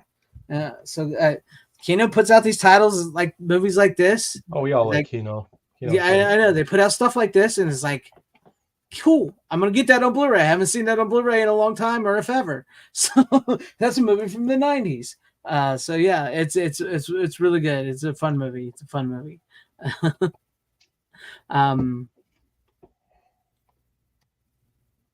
But that's it for me. That was my final pick. So how much does everyone else have, or is everyone else? It's just one. It's just one for Rookie and Tom. Okay, because I can show one more too, honestly, if that's cool. No, it's not cool. Yeah, it's not cool. No, fuck you, Rookie. We're cutting you out. Sorry. Fuck you. I'm a better filmmaker than you. I'm sorry. No, I'm kidding. But we are. I'm not a filmmaker. That's fine, but there's still one pick left. I'm just giving you shit. Yeah, I'll take it. If you could do it if you want to, real quick, because I'm sure that the final pick that Rook and Tom has is going to be a pretty good conversation. So, oh, Tom and Rook have the same thing. It's the same one, yes. Oh, I think I know what this is. Yes. Oh man, I'm excited. I just want to say, fuck Shit Factory. Oh, it was so good to hear Jim Wynorski say that too. That was so good to hear him say that. But yeah, go ahead, Runner, if you wanna share one more pick before we do. Actually, yeah, it's best if we do mine first, and that way we can have a whole conversation on Rook and Tom's thing. But I actually saw this a while ago, but I hadn't really shown it. I wanted to show it like 2 weeks ago when I was on, but I watched The Girl with the Dragon Tattoo. It's a David Fincher movie. Yeah. It's not. I seen her in a strip club once. Went all the way up. That tattoo stretched out quick. It's not my. More like the Komodo dragon tattoo. It's now. I like scaly.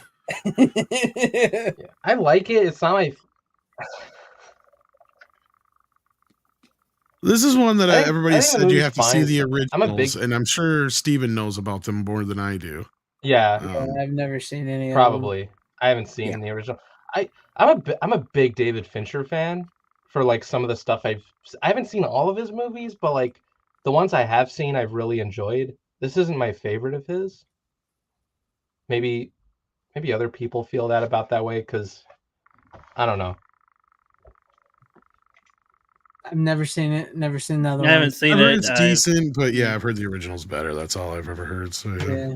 Yeah, I have heard that too, but like just overall, like, it's not my favorite David Fincher film.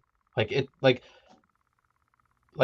I don't know. Like it's fine, but it's not one I'd like rewatch after like a while. Like there's other like I feel like David Fincher's done so much better like compared to like Seven, Fight Club, Social Network, Gone Girl. Like I thought those movies were much better in comparison.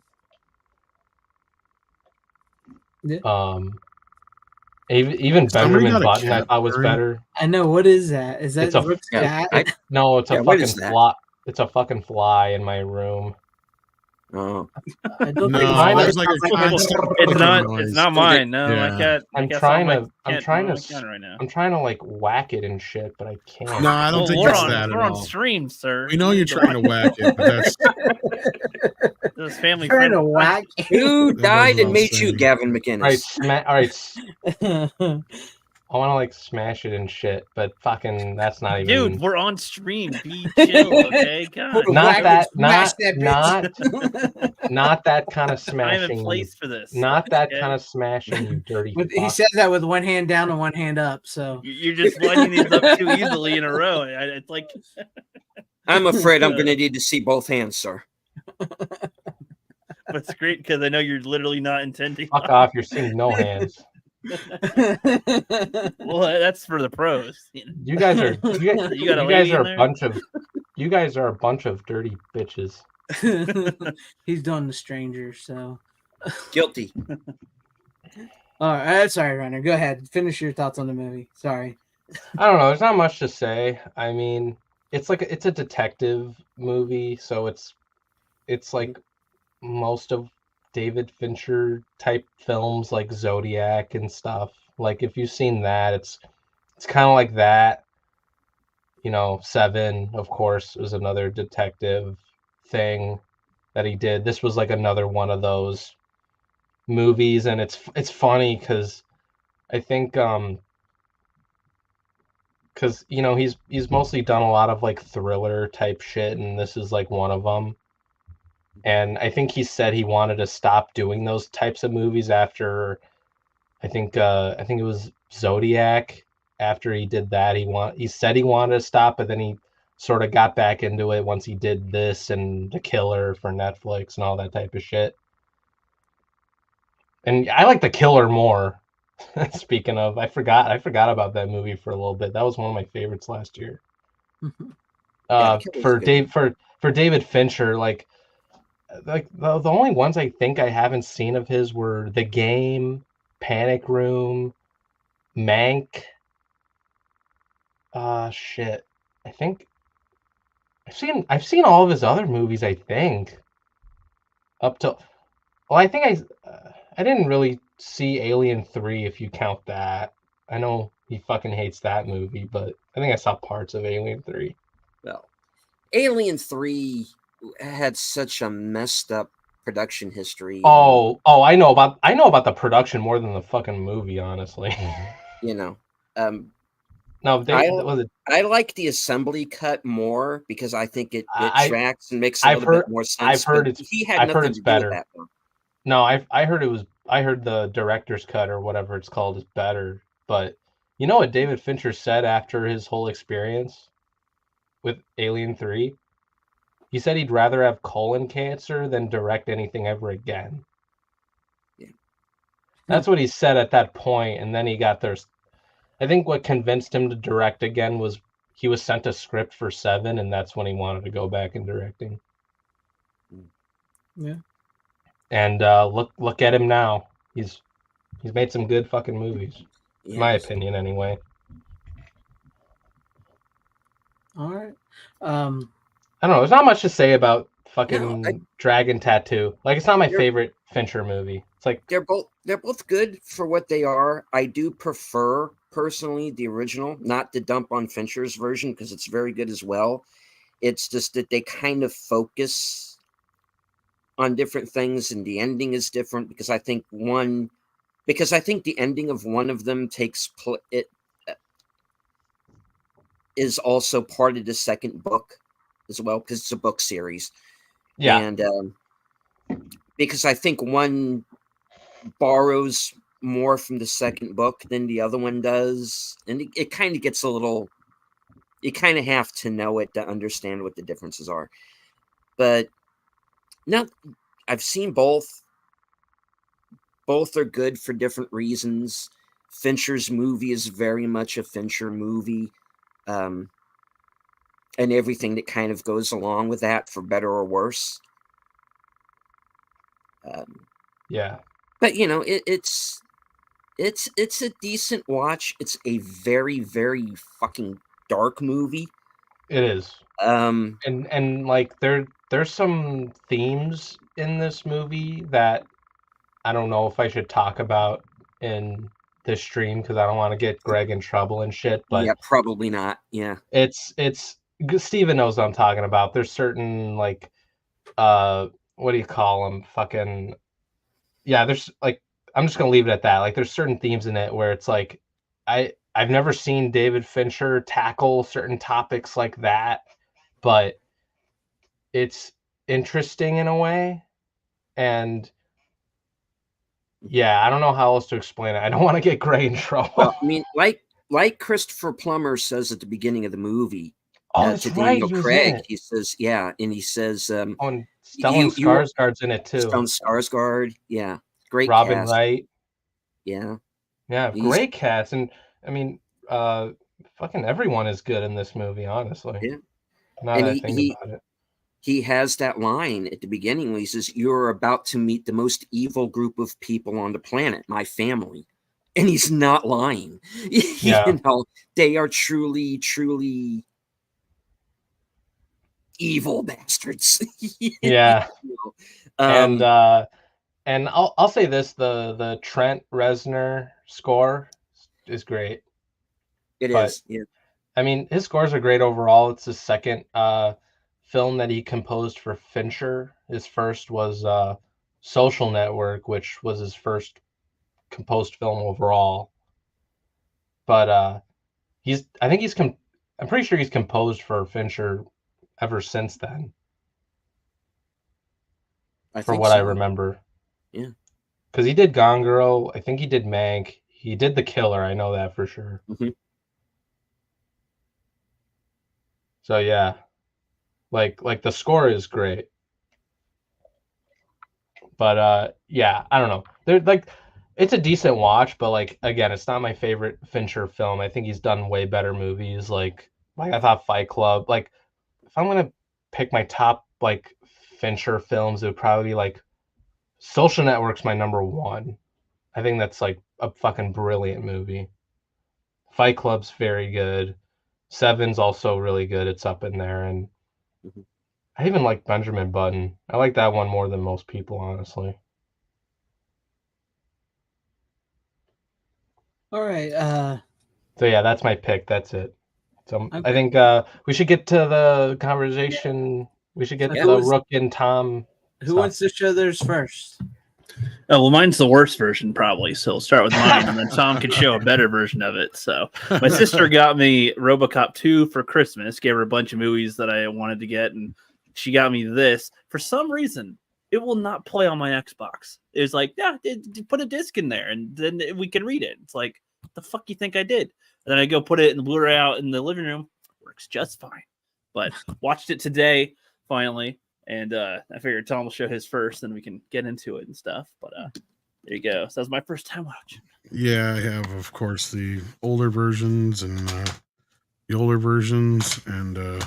new versions. And fuck Shit Factory, I still got it with all the goodies, but I'm not going to show them off because fuck Shit Factory. Yeah. That is all. Yes.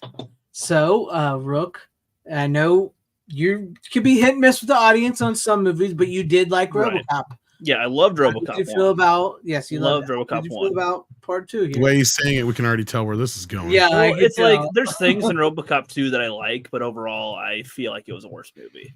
Like I loved the little kid being like a villain. That was kind of funny. The beginning, I think I liked the beginning of RoboCop 2 the most, like the first 10 minutes or so, where it's like showing their different like news stuff and the people in the town, and they're breaking into the gun store and they're having the huge shootout thing. And when you first see RoboCop, like I think that's all pretty good. And like I said, the little kid as a villain's pretty funny. I find the little actor they have for him is good. He's the little like villain of the movie. That was a clever thing. Yeah, there's some parts of the movie that drag for me, especially toward the end. It feels like a very drawn out, almost Man of Steel type of fight, but with these effects, like where they're hitting each other a lot and it's just like just shooting at each other, and it just gets kind of boring after a bit. He said Man of Steel fight, Tom. Man of Steel fight. Well, they're just kind of hitting each other a lot, and it's just kind of like, okay, like I guess you're hurting each other. I guess you're both robots. It's so funny I don't to know. say that because Frank Miller fucking wrote the story, or at least like parts of it, for whatever was left. But it was like the concept that he came up with, and then like for what was not used overall, his vision was used into like a comic book, for what I remember. But I saw this once.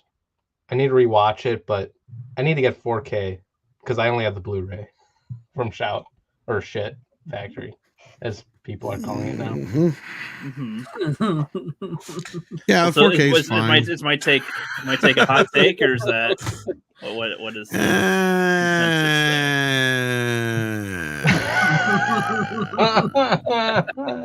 You want to know what's wrong with RoboCop 2? Sure. Wrong. It's not RoboCop 1. Because nothing can be as good as RoboCop 1. Well, of course not. Other than that, it is fucking every goddamn thing I wanted when I was 10 fucking years old. Right. This was like my fucking favorite movie until I saw Ninja Turtles. Or vice versa, whichever. I don't even remember. It don't fucking matter. RoboCop 2 rocked. I love it. Things that are kind of whatever about it, but I don't give a fuck. Me neither. You know what's great about it? It's not great. 3. It's not part 3 exactly. Well, I mean, I guess so. Like Kane, I think is a lame villain, especially compared to the first guy. What? Like, Kane is great. How? Yeah, sure he's not Clarence Bartiger. Nobody can be Clarence Bartiger. Great at all? He's he's forgettable. What? Yeah. Oh, you did it again, rookie. How is he great? Kane? Yeah. He's like a fucking legend. He's the only reason he's just not Clarence. That's all. He's actually like the opposite of Clarence. Like Clarence is all like badass and killing everybody left and right. Fucking he's all hippy dippy cool dude, and then it's a kid and everybody else who are more brutal than he is, really. Yeah, but when he's RoboCop 2, he's just fucking vicious. Like I have that t-shirt of like when you said that about the fight, I'm like, I would never ever compare that fight me neither. to Man of Steel. Because in that fight alone, like I have a t-shirt of that. And I posted it after I got done watching this movie. I'm like, Jesus Christ, that had to be some of the best go motion work ever in a movie. The RoboCop 2 shit. Like, it is awesome. Like, there's only a few shots where you can tell that Robo's a doll. Like, it's still pretty goddamn good. It's good. It's quality stop motion. I'll give it credit on that, but it was boring to watch after a while. It's just, I wasn't invested. And honestly, the movie throughout doesn't focus enough on RoboCop. I feel it's Mike Murphy as the character. He's just he's around. I'll give Rookie this. It's not really. I'd say it's not as focused. There's not as much. Well, he already had his bit. I'll give Rookie this. I liked it more when the third act came along. I liked the movie overall, but I didn't care for the first two acts nearly as much. It was when the third act came along, I was like, okay, I can kind I'm of the rock with this opposite. now. I'm the opposite with that. I think Really? it got boring by the third act to me. Well, we don't Really? need much more for Murphy because we've already had his arc. We get a little bit with his kid and his wife where he finally lets his wife go, right? Yeah, Like, for sure. and I get it. That's probably the parts that most fans have an issue with because there's some people who feel like they didn't adhere to the way the first film ended. And I'm like, I don't know. He still goes by Murphy and he still has a lot of his humanity because it's when they feed him full of that bullshit when he goes off the rails again, like seeing, because that at that point he has to kind of reclaim his humanity again, and that's really all you need. You don't need a whole nother arc again, right? Like, I mean, what's he gonna do? Well, I mean, at this point, I mean, he's fucking RoboCop. He can't fuck his wife. Who would you say is the main- How's he gonna be a dad again? Well, I feel like if you're a creative enough writer, you can make something work, especially. I just Unless- don't. I don't unless you think can- an audience could have unless you bought can- Robo Dad. Unless you can build a mechanism under the waves of the movie. It's still who's our technically main person RoboCop, but see, here's the thing, and this is where I get where some people have issues is because the first movie is a biting satire that is a direct take on of the corporate 80s mentality and the industrial complex. Yeah. The military industrial complex. This film is a comic book movie. And it's written by Frank Miller. Sure. Yeah. So, like, you have to Like I understand, like, said. once you get to a sequel of a comic book movie, your hero can't really do much different shit other than, so that's why they concentrate a little bit more on the villains. So you have your two main villains and 2.3 main villains. You have the cop who's bad, who, he gets cut up by everybody in that one scene, right? You have Kane, who's the main villain, but he's not really the main villain, only just because he becomes RoboCop 2. As you pointed out, the main villain here is the kids, the kid, right? And the whole reason the kid's in this movie is because they realized kids loved RoboCop. Really? Yeah. So I was like, okay, we gotta put a kid in here somehow. And then they also have to do kind of work with it being an R-rated film at the same time. So in a way, I think they were trying to show kids, because they knew kids were going to go see this movie, that violence is a bad thing. Because there was a lot of parents who were pissed off at the first movie because they were like, this movie wouldn't be so bad if it wasn't R-rated because it's the kind of shit my kid loves. I wish he wouldn't watch RoboCop 20 fucking times a day, says my mom in 1988. Anyway.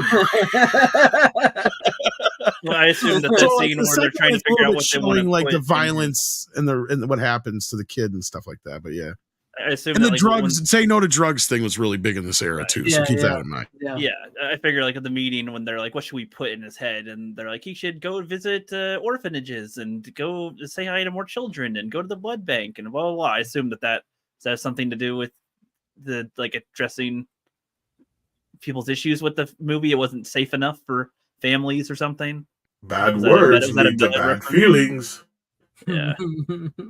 I understand. I thought it was funny. yeah. I guess so. Things that I liked. Another scene I liked was the whole team of baseball children, the whole children's baseball team beating He's the crap out of fucked the up. owners and robbing the place. That was hilarious. Like in the beginning, again, the beginning I think is the best part where they're showing the town and where the state of it, where like somebody robs somebody, then they get beaten up and robbed, and they get beaten up and robbed, and what, like, it's just this like horrible state. They just go into a gun place and can just get access to all these weapons. Like, it's just this whole total shithole of a town.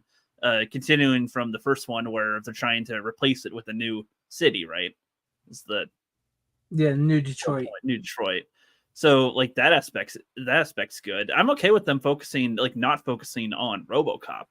I just feel like I guess Kane felt unnecessary, and maybe if it was like if the little kid was actually supposed to be, I don't know, more of it. I feel like they could have done more. The lady too that was working with the OCP, well, she's kind of a villain too with it, right? It's like trying to override him and she's the corporate putting all these villain, other people right? through it.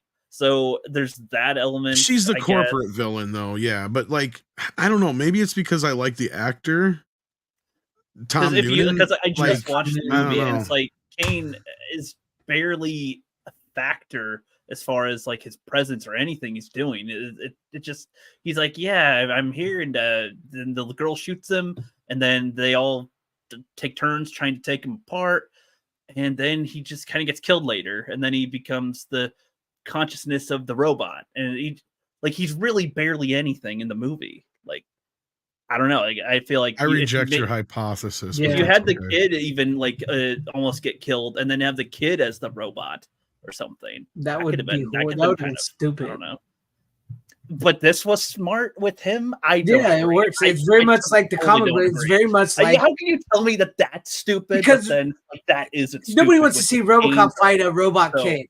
I don't Nobody know. wants to I see just that. No, that would For be the same terrible. reason they I want to didn't see him turn fight this Anne into a random drug RoboCop. traffic. Like, I don't know. That's- Yeah. Because that's the whole point. Is like, okay, like you have why did they never could get any of the other RoboCops to work? And that's kind of the whole point of this movie, right? They try and they try and they try and they try and they keep fucking killing themselves, or they kill somebody else, or they Iron Man just, 2. yeah, same kind of thing. So basically, what happens is they have to find a Better mind than that can 3. deal with it, and like that's what they're pointing out with Alex Murphy is he's like the perfect candidate. Like the chances of finding another perfect candidate like that again are next to nothing. So the closest thing you can get is somebody who has a god complex. Who has a god complex? Kane. Yeah. I don't agree with the conclusion that has to be a guy Totally with a god complex. I feel Well, like if it's you either wanted one to way or have another. a- You either find somebody who's a perfect cop with a Christian background and all this kind of shit that she brings up in that scene, or you find somebody like that because they tried it. They showed us in the movie. Everybody else just went nuts. Like their brain couldn't hack it, right? For whatever reason, there was something wrong with it. So like you have to have somebody who can either be the best of us or somebody who's that narcissistic that they can't die. You know what I mean? Like that's kind of the way they set it up to me is like they're showing us that all the other people they want to die. They don't want it to be like this. Like, Yeah. Murphy, on the other hand, he has this thing about him that made him such a great cop that it's what keeps him going, right? And that's kind of where like I feel like they didn't really need to dive into his struggle again or anything. Like we already got that. We don't need that again. Well, I wasn't We just asking. need- I wouldn't say to do his struggle But again. what I else feel would like you can do have- with I feel him like in you this can movie have that they different- didn't do already? I guess is my question then. Because you keep Well- saying he's not the focal point. Well, then what Well, is the problem? He then? doesn't have to be the focal point. I'm just saying that it felt like there wasn't a focal point at all for a main character necessarily. We're just kind of going back and forth between all these different people, I guess, and it's just kind of seeing what happens. I don't know. When he gets, I figured when he was getting dismantled, I figured if there is humanity there in him, that there'd be some type of reaction. I don't know. I was getting the impression when after he zapped himself, essentially, like that he's trying to regain more of his humanity if he can. Like they Well, keep on if you're not reiterating- paying attention- they kept on reiterating that he is a machine, a robot. In this Well, here's the movie. thing, and I So think a lot of it's people like- miss this in the movie. When he resets himself after he zaps himself, watch the movie again and look. It says his objectives are all gone. Yeah, I Not saw that part. That was not on the even the screen. first 4 are there anymore. So everything he is doing from that point on is his choice. Yeah. A lot of people, I think, miss that in the movie because that's the thing is all this whole time with him being RoboCop is he was always following his directives, right? He was always following his directives regardless. And that's kind of where the end of the first movie is like he kind of is the first time he said he's able to break his directives and do what he has to do kind of thing. But even then he can't, right? Because that's the whole point is he has to wait for the old man, for Ronnie Cox's character to be fired by the old man to kill him, right? So it's the same kind of thing here up until the point where now nobody can control him because that's the thing. OCP was trying to regain control over him again. And by doing that, they also threw in all these other fucking things in there she did so she could make him malfunction and make RoboCop 2. It's kind of the reversal of what Ronnie Cox's character did with what's-his-face in the first movie who created RoboCop, right? Mhm. Like she's trying to sabotage RoboCop so that she can actually it's the same exact thing that Ronnie Cox is doing. She's trying to sabotage RoboCop so RoboCop 2 can be the main thing, right? So that's where his struggle comes into play here because otherwise he'd just be functioning as normal, right? But then once he does that, from that point on, that's all Murphy. That's Murphy doing his own thing. So that's why I don't like it when people are like, well, he's not Murphy anymore. He's back to just being a robot again. It's like, no, he's not. We have that whole scene where he's filled with all these commands and stuff that he can't follow because they contradict each other left and right. So he literally just goes nuts. Well, right. Yeah, And then at that point, once he zaps himself, he is completely free of any control. He is completely free reign. Yeah, free will. Thank you. Yes. Right. My point was more that seems to be just glazed over. That's him with his own free will. And it now. should, and I agree with you. It should be more. It that's should what be more I'm poignant in the saying. film. Like I it's agree like with it's you not. there. Yeah, that's my point was that it's not treated like he did anything special or like he has like he can choose to do what he wants to. It's just it's just right back into the action of what's going on. I in the get you, movie. and I agree with you there. So that's part of what I meant by like not following him as much, because this with what we see in the film, what they set up to have happen, and he clears his objectives, like you said, like, and that's this fair. seems That like a could have good been thing to lost go. in the And it- editing or something. Who knows? Yeah. And I mean, and with his connection with his partner, she's just kind of around. I don't know. There's something She missing there. does feel I very she's very tacked on. She underutilized feels in this very one. tacked Yeah, on to the movie. That's like, I don't know why you're here. Like, you're there in the first film. You're his partner. it almost but feels like the script was written in a way to where if they couldn't get her back, they could just write her they out. could probably, which I think it might have benefited. I don't know. She didn't really add anything to the film.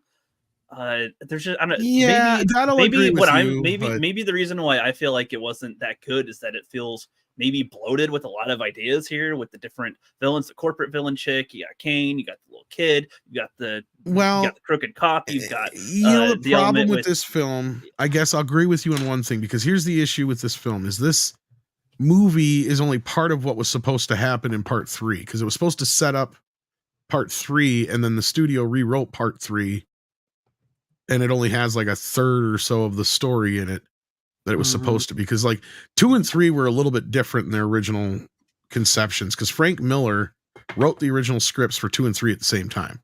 They were going to shoot them back to back and all that business. Well, then part 2 didn't do as well as they were hoping. It only did less than half of the first film, or half of the first film. So they're like, oh crap. Well, and Orion was in really rough shape, so they went ahead with part 3, and it actually sat on a shelf for a while, but they rewrote the shit out of it, made it PG-13 and all this other business.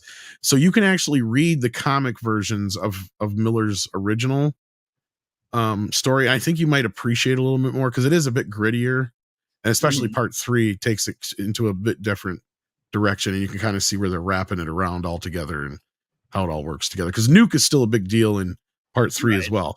But in the movie, it's not. Like, they just totally freaking forget about it. So like,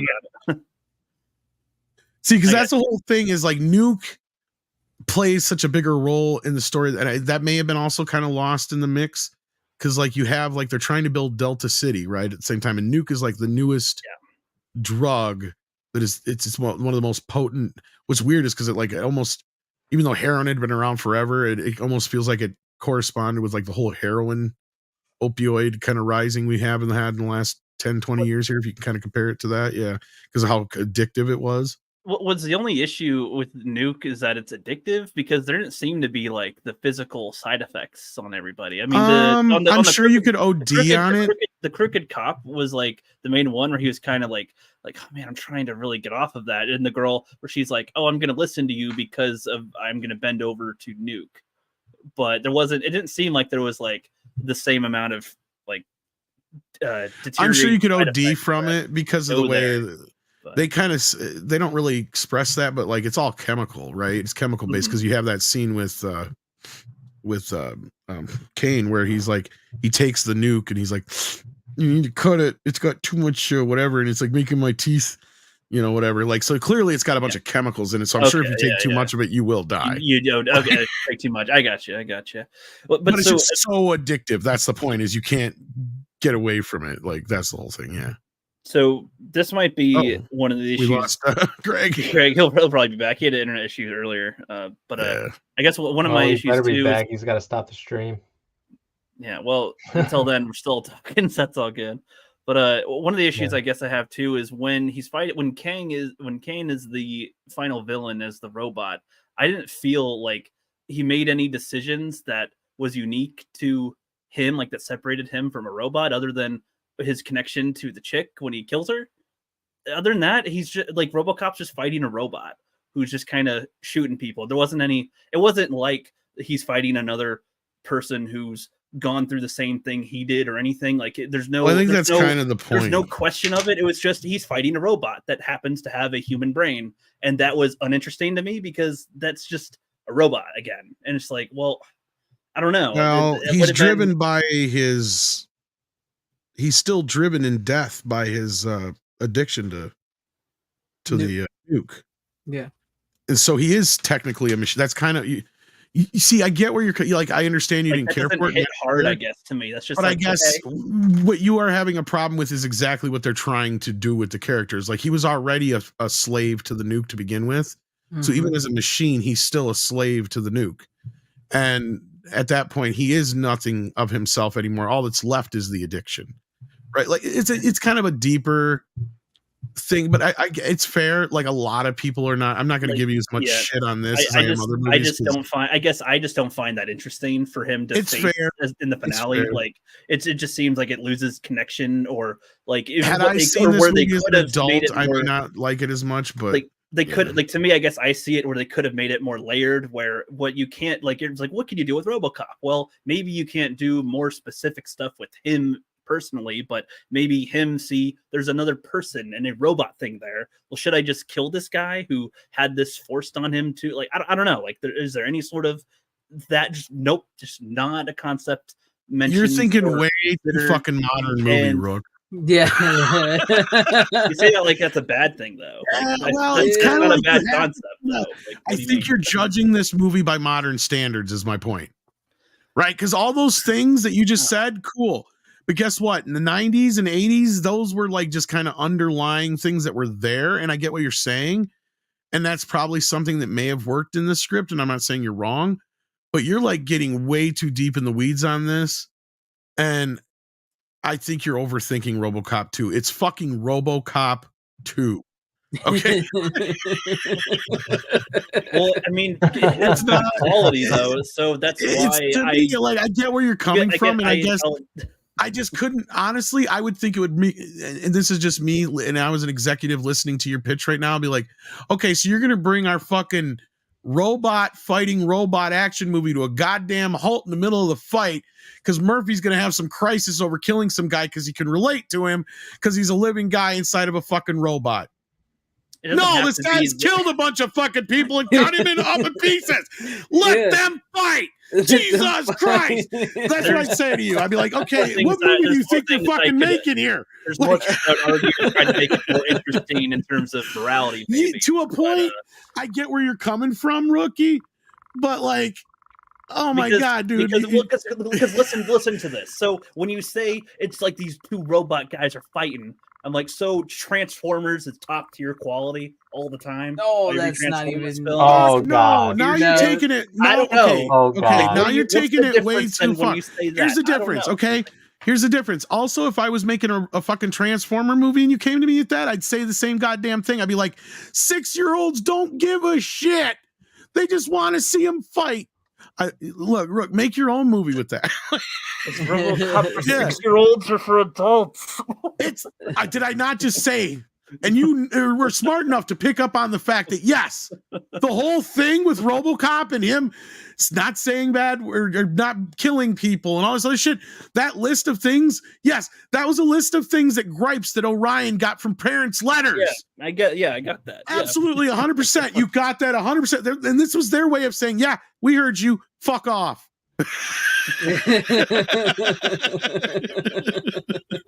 And then they're like, shit, now we got to make more money. So all those things that they said in the last one, bring that list back. We got to do that for part 3. And they fucked it up. Well, because it's just like, to me, I don't know. It's one of those things where this is the type of fight scene that I don't want to watch again. It's like, I'm glad that they did their stop motion. I would watch this movie just to watch the fucking fight scene. There's the separation in the generations right there. Because to me, it's just kind of like, fighting. Not to me, I guess. It's just like I don't know. I'm not getting compared. I mean, I will agree with you that the Transformer movies. So compared to compare. So Terminator, I feel like the way that they do their action is far more compelling when you have these two robot guys fighting each other. And the ones that aren't even human, they're not even human. The way that they do everything and progress the battles, I think, is more engaging and interesting than the way they're doing it here. I don't know. They're just robots shooting each other. And until one of them finally can't do it anymore. That's just not that interesting. I mean, look, I get where you're coming from by comparing it to Transformers, but I will not sink to the point. Here's my point in this. When I'm watching a Transformer movie, by the time I get to the fights, I have no idea who's doing what if they're not Optimus Prime or Bumblebee. Because they all look the fucking same. Designs are so crap. And the fights get so over the top, like whatever. I know what's going on in this, and I guess fair enough that it doesn't. I mean, if I was, and I just said earlier, like if I was judging this by today's standards and watching it today and never having seen it as an adult, I may have a lot of the same reactions you did. I guarantee you, as a father now, I would totally have much different reaction to this film if I had seen it as an adult.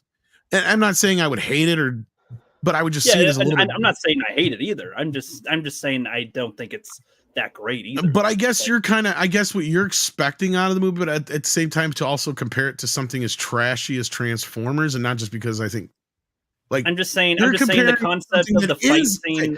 Let me finish real quick. You're actually trying to compare something that is made for 6-year-olds to something that was made for everybody, even though 6-year-olds are going to think it's cool because, right? Like, see, to me, that's the difference, right? Because RoboCop 2 is still on this level. Sure. Is it a fucking 10 out of 10 like the first RoboCop? Fuck no, I'm never going to agree with that. Like, no, it's 7 or 8 out of best, at 10 out of best. But it's still got a lot of concepts. It's still up in that upper region, and it's directed by the guy who made Empire Strikes Back, the greatest Star Wars movie of all time. If RoboCop 1 is a 10, then RoboCop 2 to me is more like a 6 or 7. And that's what I just said. It's a 7 or 8, right? But like, here's that slight separation between you're like treating it like it's almost Transformers type trash. No. You're saying like I'm not saying you're misinterpreting what I'm saying. I guess, but I mean, I made my point already. So yeah, my point was the fighting, the fight scene specifically of like robots fighting each other. Like there wasn't anything unique about. There wasn't any back and forth or anything. There's just like, how much do you think we've seen like that though before that though, Rook? And I hate using that argument, but seriously. Like, how much of that stuff do you think 80s, we had never? The 80s was full of stuff. Star Wars has already come about. There's been, I feel like the closest we had to that was him versus Ed 209, brother.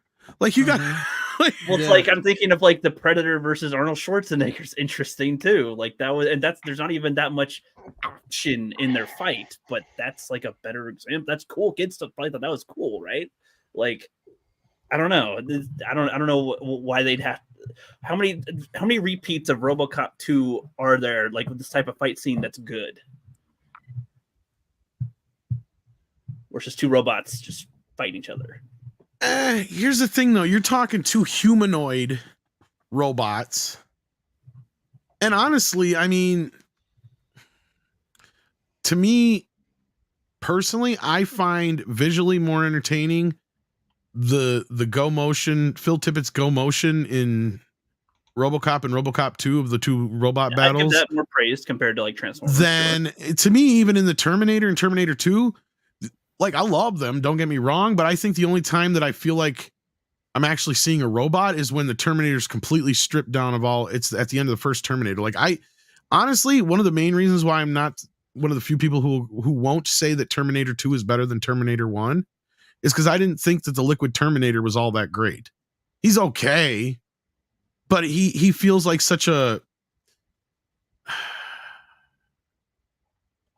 unbelievable threat at certain points. Like it's okay, like are we ever going to be able to get to this technology? Now you're really taking it to the extreme to where like, okay, now I would even accept and understand the nanotechnology they have in whatever it was, the 5th or 6th one that John Connor has. That makes a little bit more sense than the liquid stuff to me. That's just a minor gripe. It's implied that the machines somehow. But again, when I see that, what I'm seeing is I'm not seeing a robot versus robot fight. Is my point. I'm seeing it more as kind of a not the same way you are, I guess. So I don't know.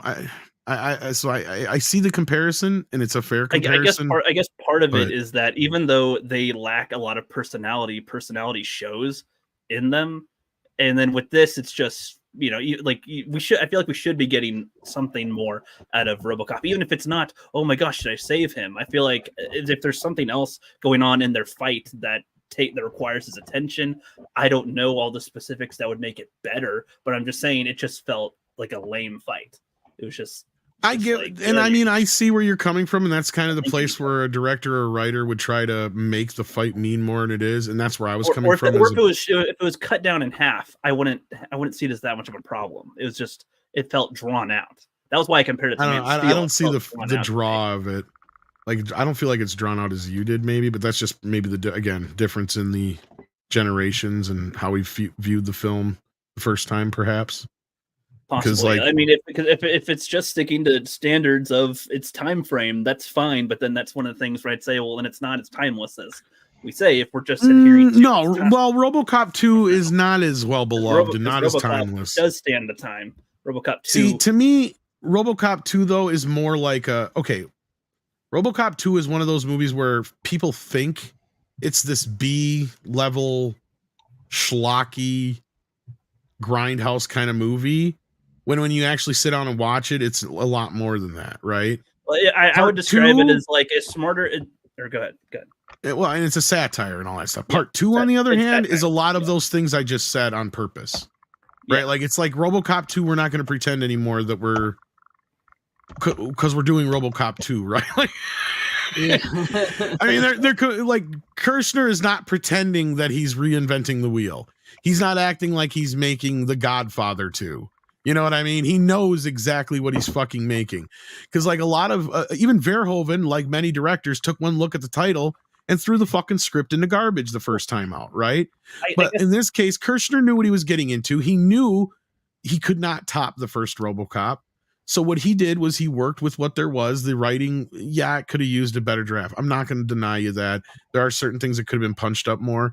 But I mean, if you'd have had this whole idea of like Murphy having a conflict of fighting with, Kane at the end, trying to like, either like, like, Kane, we can talk this through, like kind of I just think it would have stopped. Maybe what I'm so when I say that type of thing, I'm just working with what they showed. But what they could have also done is have it be more of RoboCop wanting to go against OCP in some way, or that division, because that, like, at the end, even like it's just kind of like, oh well, he's just gonna go scot-free, and OCP comes in more in the third film.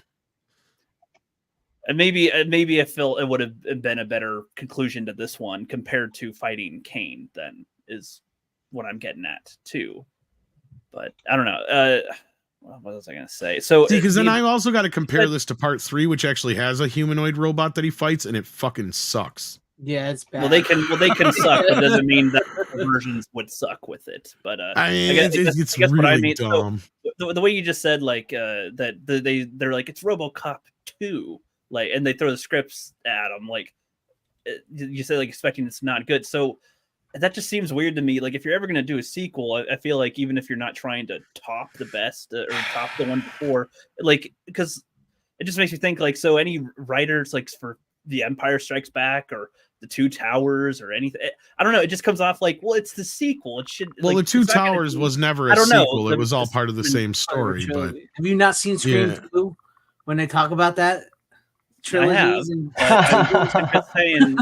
this movie, Scream 2 explains like, this movie, dude. I get where you're coming from. And actually, is like, you don't give a shit about them, or like the writers don't give a shit about writing a sequel. It is and isn't the same. It's okay. Don't really get that. Rook. Okay, it's a difference in the era. It's a completely different time. Like, everybody did not like Godfather 2. Exception to the fucking rules. Okay? Like, nobody ever expects the sequel to be any better. They know the audience doesn't expect it to be any better. They rarely tried to actually go too far off with the story and get real inventive, because they knew that if they went too far from the mothership, they would piss people off. Kind of like today. But they don't give a fuck. But then they actually knew that. So what they would try to do is bring some new shit to the table, but not change shit too much. But the whole appeal of doing a sequel then was, okay, we get to see the same kind of movie, but now they're actually going to get some money, right? Like, that's the difference. And that's what RoboCop 2 is showing off, is the fucking money they spent on this movie compared to the first movie. And it's giving the audience more of what they expect, but bigger and twice as much.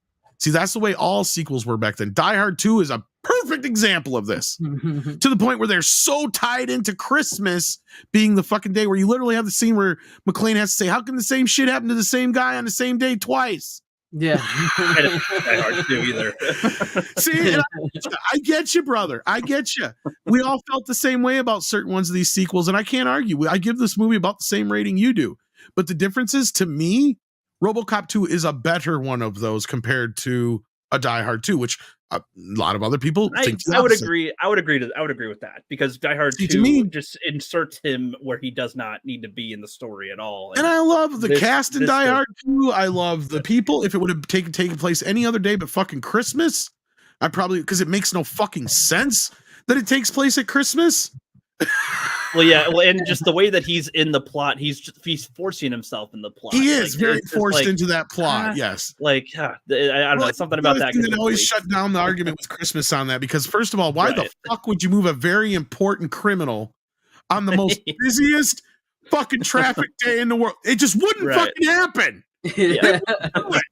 I don't give a fuck what the circumstances are. They'd be like, this shit can wait a day. Let's transport convicts through the biggest parade ever or something. Exactly. That's probably not the best idea. Let's just make this all difficult on ourselves. They're having a big parade downtown where they shut down all these fucking streets. Let's fucking remove a fucking important goddamn terrorist. Let's do it. Fuck it. Right. On Christmas, nobody's doing nothing. Right. I know, but yeah, no, this movie, so I get you. I think it's funny. We do kind of land. It's funny how we land around the same ranking for it. I feel like we feel differently about it, and I'm more convinced to lower it. You're more convinced. I think you'll understand or enjoy more sequels from the 80s and 90s and the 70s somewhat if you kind of go in with the mentality, knowing, Rook, that in this 9 times out of 10, they did not try to deviate too much. They just tried to give you more of the same, but bigger and more intense. Right, like that's pretty much what sequels were back then. Predator 2 felt like, kind of like you know the Predator, that's the same, but it's totally different environment, totally different type of. Well, and they would do that sometimes, right? Like that felt like that's in the same era of sequels. But that's an urban jungle instead of a jungle, right? And RoboCop 2 takes a lot of the same premises as first one, but instead of having Clarence Bardaker be this badass whatever, he's this little kid this time. Right? Yeah, which the little kid angle was such a good idea, though, and the little baseball team being like the looters. That was, if anything, I kind of wish there was more of the like children thieves in the. They would never make this movie now. The cop would, you can't. When she was holding up the kids, I was Do you know how much shit they got for this movie, dude? At the kids, I thought he was gonna almost kill her with a malfunction or something. Siskel and Ebert, that was took 5 minutes out of the show to fucking chastise this movie. They went hardcore at it. They're like, and Ebert was so offended I can see that by them using a child as the bad guy. Kid, though. He was so offended, and we're all like, dude, you just do not get it, do you? Yeah. It's just like the horror movies, man. You're just never going to get it. Never going to get it. But in a way, that's the reaction all the parents were having. You got to understand, my mom hated this fucking movie. That's what made me love it even more. It's like, my mom don't like it. That means there's got to be something good about it. Right, something good with it. But was she okay with the first film? Oh, yeah, for the most part. But, I mean, she didn't like the violence. She didn't like the blood. She definitely didn't like the nudity. It was a lot more She felt it violent had way too much. So basically, when it finally came on, see, this is what my mom would like. She didn't really stop us from watching stuff, but now if it was a movie she would be completely out of our range, no.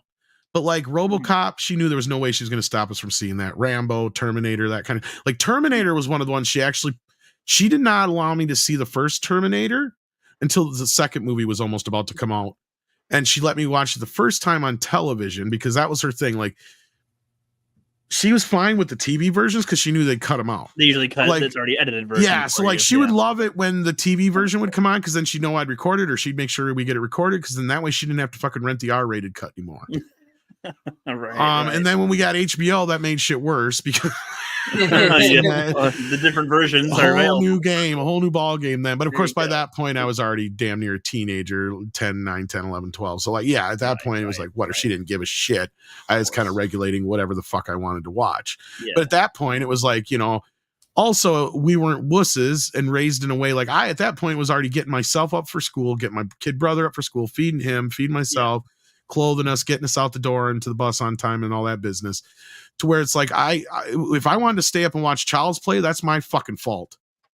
Right. And if I didn't get, I would be the one who'd be in trouble the next. Exactly. So it's like, I knew how to regulate what I was watching. I mean, and most shit I could watch without a problem.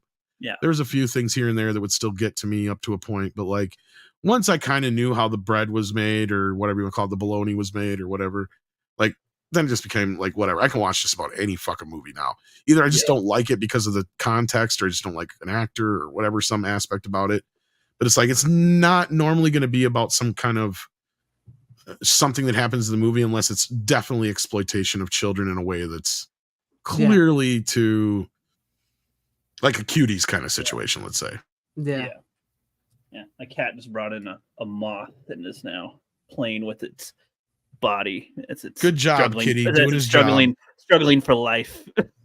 My fucking lazy ass cat sitting right here. He ain't moved in like 4 hours. That's her third moth in the last 3 days. She's come every day. She's brought in a moth the last few days. I got him flying around, and my fucking cat just looks at him like, "You're fucking fired. That's your job. Get that something." She likes to her their toys. She'll bring them in. Fired so many times. The one time I seen a mouse in this house, I seen the motherfucker run right across this path. I'm like, you are fucking fired. Fuck. Like, that is your job. You have one fucking job in this house. One. Now my cat will bring in live birds. Will bring in like she's a great hunter, and unfortunately she never kills them. She'll bring them in alive. And then like fucking 3 days later, he comes in the fucking room with the goddamn thing in his mouth, and it ain't dead. He's playing with it. He lets it go, and it runs the fuck off. And I'm like trying to catch the bastard. I'm like, are you fucking kidding me? I'm doing your fucking job. It's a fun toy to them. They don't want to kill it. It's a fun toy to play with. I feed you, and we have one fucking. And I clean up your shit, and we have one fucking deal. One, you kill anything that flies around or runs around. That's it. No, you can't even fucking do that. The dog barks at every goddamn thing that moves. She overdoes her job. He doesn't do a goddamn thing. He just sits around. Look, he's looking at me now like, what are you fucking griping about? I was fucking sleeping. I was taking my pre-bedtime nap, and you're over here fucking screaming about me and shit. That's funny. I just went back to sleep. That's good. That's good. But yeah, so I like our different perspectives here for RoboCop 2. I don't know what the chat thought of this. I'm kind of surprised you didn't like it more. I thought you would. I don't know. I didn't hate it. I'd say that it's over. It's not mid. It's above mid. It's considering how much you liked the first one. I thought you would have had a lot of fun with it. I like the first half a lot more. Like it's just funny. Like, oh, the Amazon's on fire. That's fun. But they always bitch about that kind of stuff. Whatever. And then they like show all the different thieves robbing from each other in the place. How shitty it is. They blow the fuck out of the cop car, and then he just walks up and shoots them. I do kind of like too. They're like, he just shoots everybody. Why doesn't he talk to him? And it's like, you don't have time for this. And he does that to the dead body. You're under arrest, sir. And I do find it funny.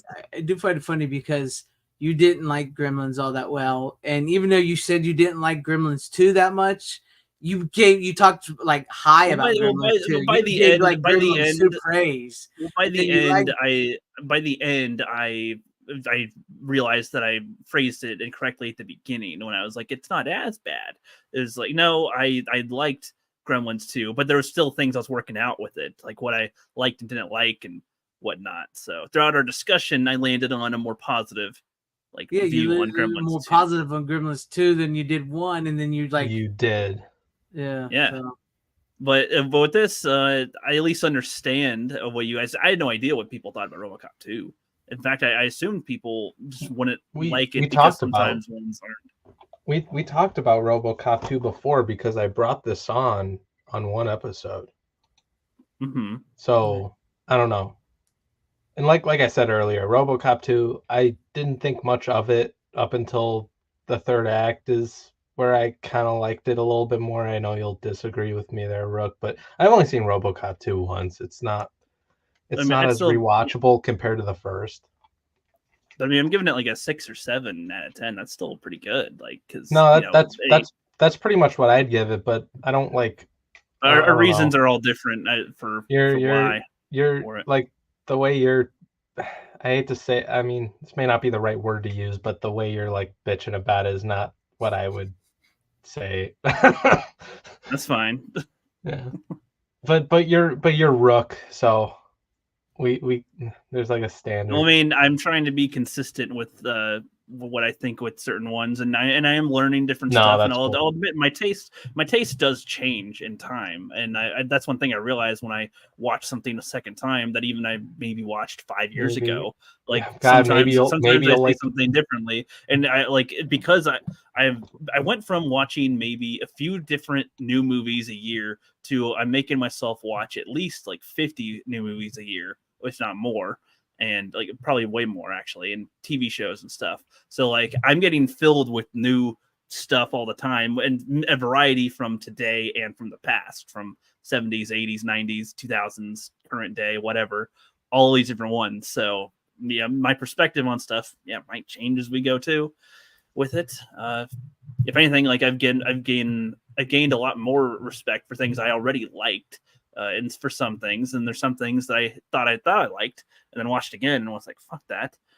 There's ones that I again thought that I didn't like that I watched maybe 5 years ago and watched again and thought more positively on. So, kind of depends. Depends on what I learn, what I know, and the more I learn about filmmaking too, and that process that informs some of it. That's why, like, even if I don't like RoboCop 2 as much, I appreciate it's like the quality of the film. Of it too, the way it looks, the practical effects all look great. I understand this perspective. So I understand this perspective, but for other things, let's go ahead and close it down. Yeah, we're getting long on the tooth. Yay! But oh my god, it's more than 3 hours. What the fuck? Yeah, I know. But thank you, Rook. Thank you, Steven, Delete Scenes Runner, Tom. Make sure you subscribe to the ones that's got the channels, and thank you everybody in the chat for hanging with us, and everybody at home watching us. And you know, my clip I always like to play. You don't have to go home, but you can't stay here. How you doing? Bitches leave.